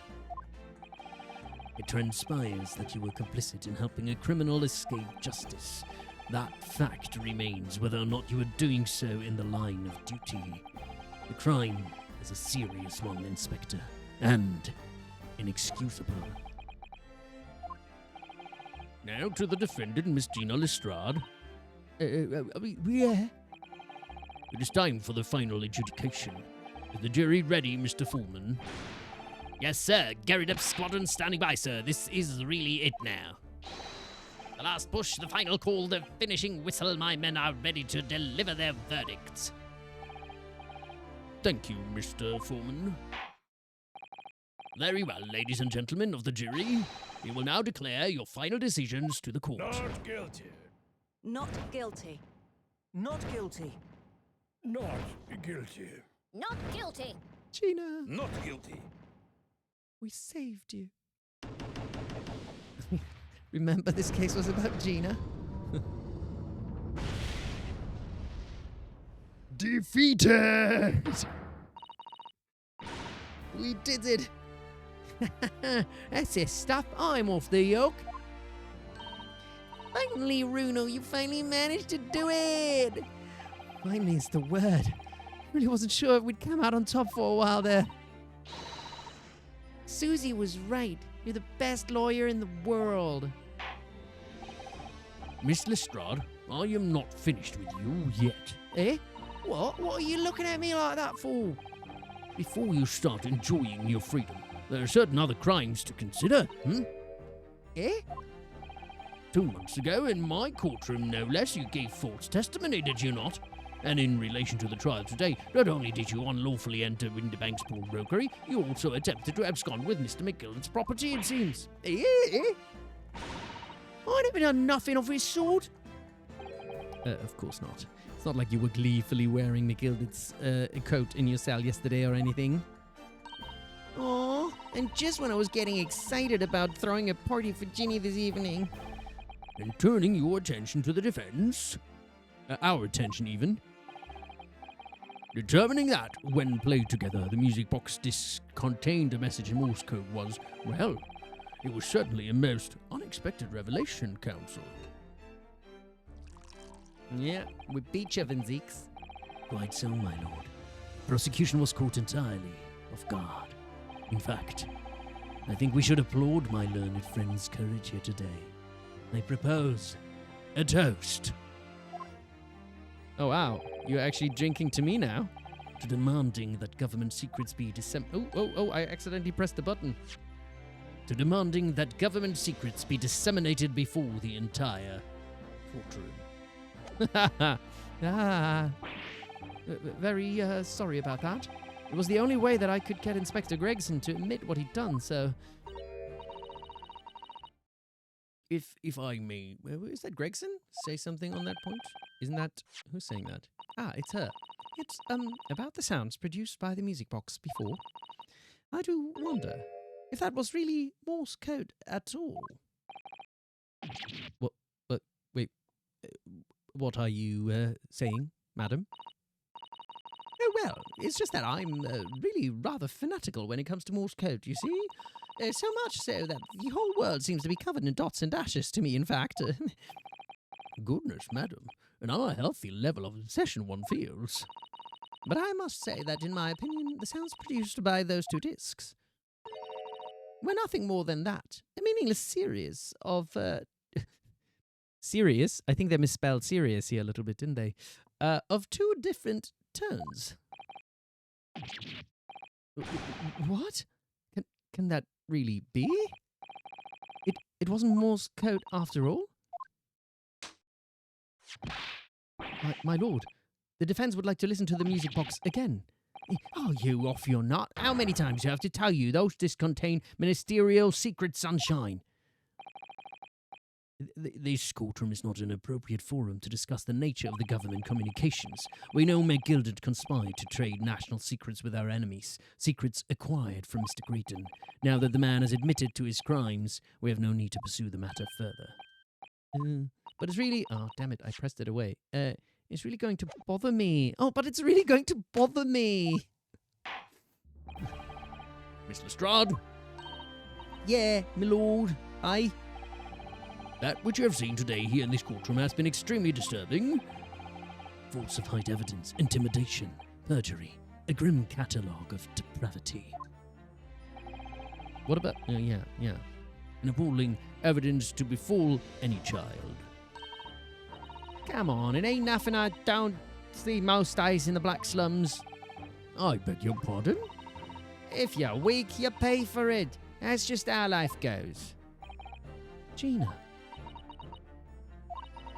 But look, I reckon I've worked something out today. The word ain't fair. But if you want it to change,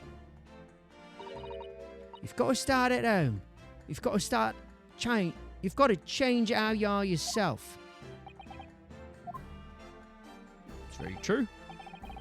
Well, that's a very laudable lesson, I would say. I eagerly look forward to the born-again Miss Lestrade never gracing my courtroom with her presence again. Unless she becomes a lawyer, eh? Now, with regard to the murder of Mr. Pop Winterbank, proprietor of a pawnbrokery business on Baker Street, I hereby declare the defendant, Miss Gina Lestrade, not guilty. Yay! We've done it, everyone. We've got balloons. We've got other stuff. We're balloons and fireworks. Isn't it funny that basically all the reactions are the same reactions that I have here? Like, it's the confetti, it's the fireworks, it's... did it have balloons as well? I forgot if it had balloons as well. That is all. Court is adjourned. Shit, is there going to be like a shit ton of more like cutscenes now or something? Or this is the end of the game, isn't it?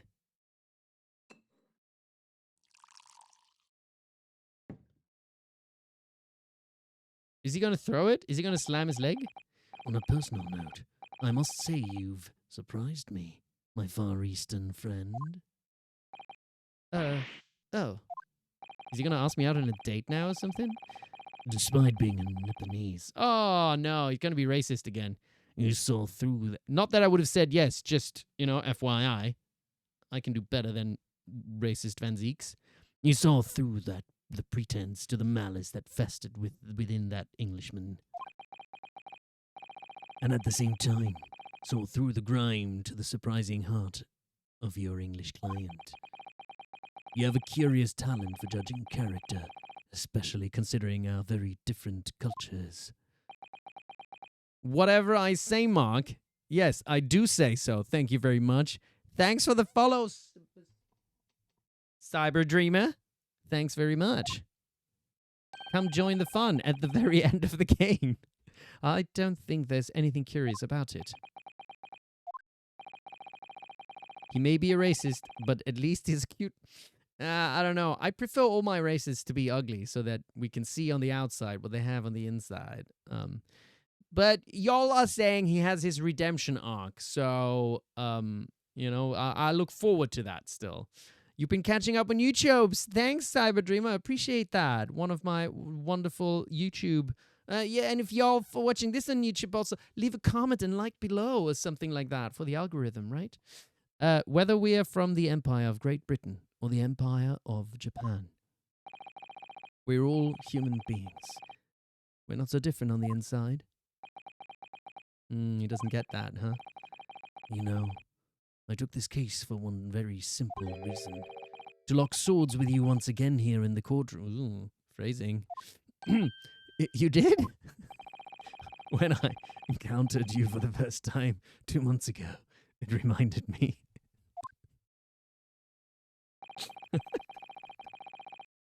Of trusting the friendship and trust with another Japanese, only to find my trust betrayed.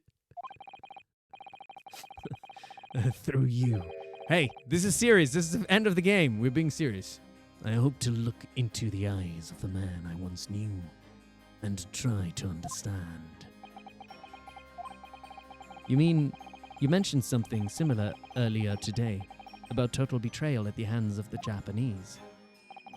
What happened exactly? Well, you may ask. And one day, when the time comes, you will learn the answer, whether you like it or not. All right. Then I'll wait for that day, if I must. Find out in The Great Ace Attorney number 2. Coming to be known as the Reaper of the Bailey and my retirement from service 5 years ago, it gives me cause to wonder if our meeting has some deeper purpose. Oh, of course. Can't finish without destroying some glassware.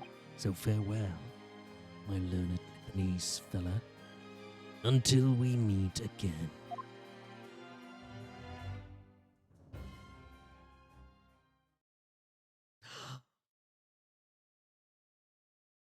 Oh, is there more? There's obviously more post. Is there more post-court talk? How much more talk is there? We're in it. We're in it to win it now. In it. Antechamber. It's done. It's over at last. But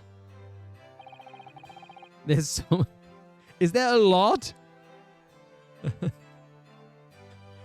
Oh, there's like 30 minutes. Oh shit.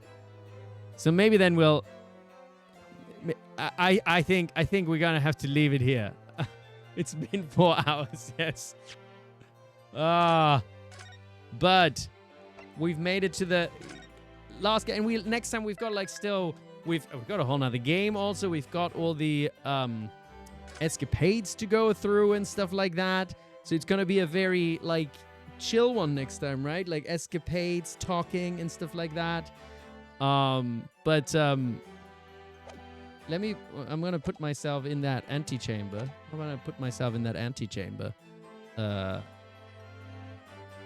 Ooh, wrong one. This one. I want to move this one here to the middle. Oh wait, why is my head cut off? I don't like how my head is. Why is my head cut off?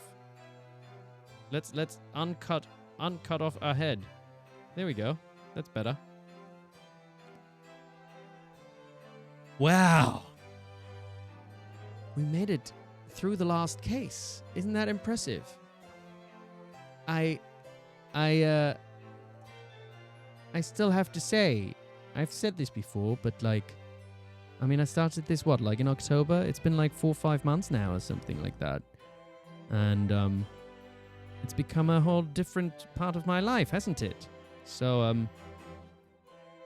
even though we're not at the end of this game and we're going to continue streaming, it's quite a fascinating journey. And so I thank you all for coming on this journey with me to explore this game that clearly very many of you love so much. And I've never done this is such an unusual thing. I've never done this before, right? Experiencing a game with so many of you lovely people. And it's brought me a lot of joy, and I'm glad, and I hope it's brought you joy. So whether you are lurking or participating in chat, or watching on YouTube, or all of you, thank you very much. It's genuinely just human to human, as you said. We're all human beings, and you're all in all different places. Just acknowledging for the moment that this is an unusual thing, even though there's lots of streamers out there. For me, this is an unusual thing, and it's been a change of what I do. So thank you very much, and seriously, all the love to you all. Balloons and fireworks and confetti. No, wait, this is confetti. I fucked it up. Oopsie. And hearts. And this coming week, I actually have a very busy week. So I think I'm gonna do Wukong either on Thursday or Friday, and then the next Ace Attorney is probably gonna be next week Sunday. Because this week I'm doing some directing. I'm doing some an audiobook, and have another thing on Friday, so it's gonna be a busy week. But I'll be back on Sunday for Great Ace Attorney, and I'll see when I do Wukong for those of you who join Wukong, and I'll let y'all know. But now I'm doing my first audiobook, so I'm very excited about it. And then when it comes out, you can listen to that as well if you like. So again, thank you very much. And I think I'm not going to raid today. I think it's been a long one, and wherever you are, you probably need some rest as well and some sleep. And I'll see you all soon. Take care. Goodbye, my lovers. Goodbye, my friends. It's been long enough. Now go and do the other stuff of your life. Goodbye. Goodbye. Goodbye. Oh, that's the wrong one. This one.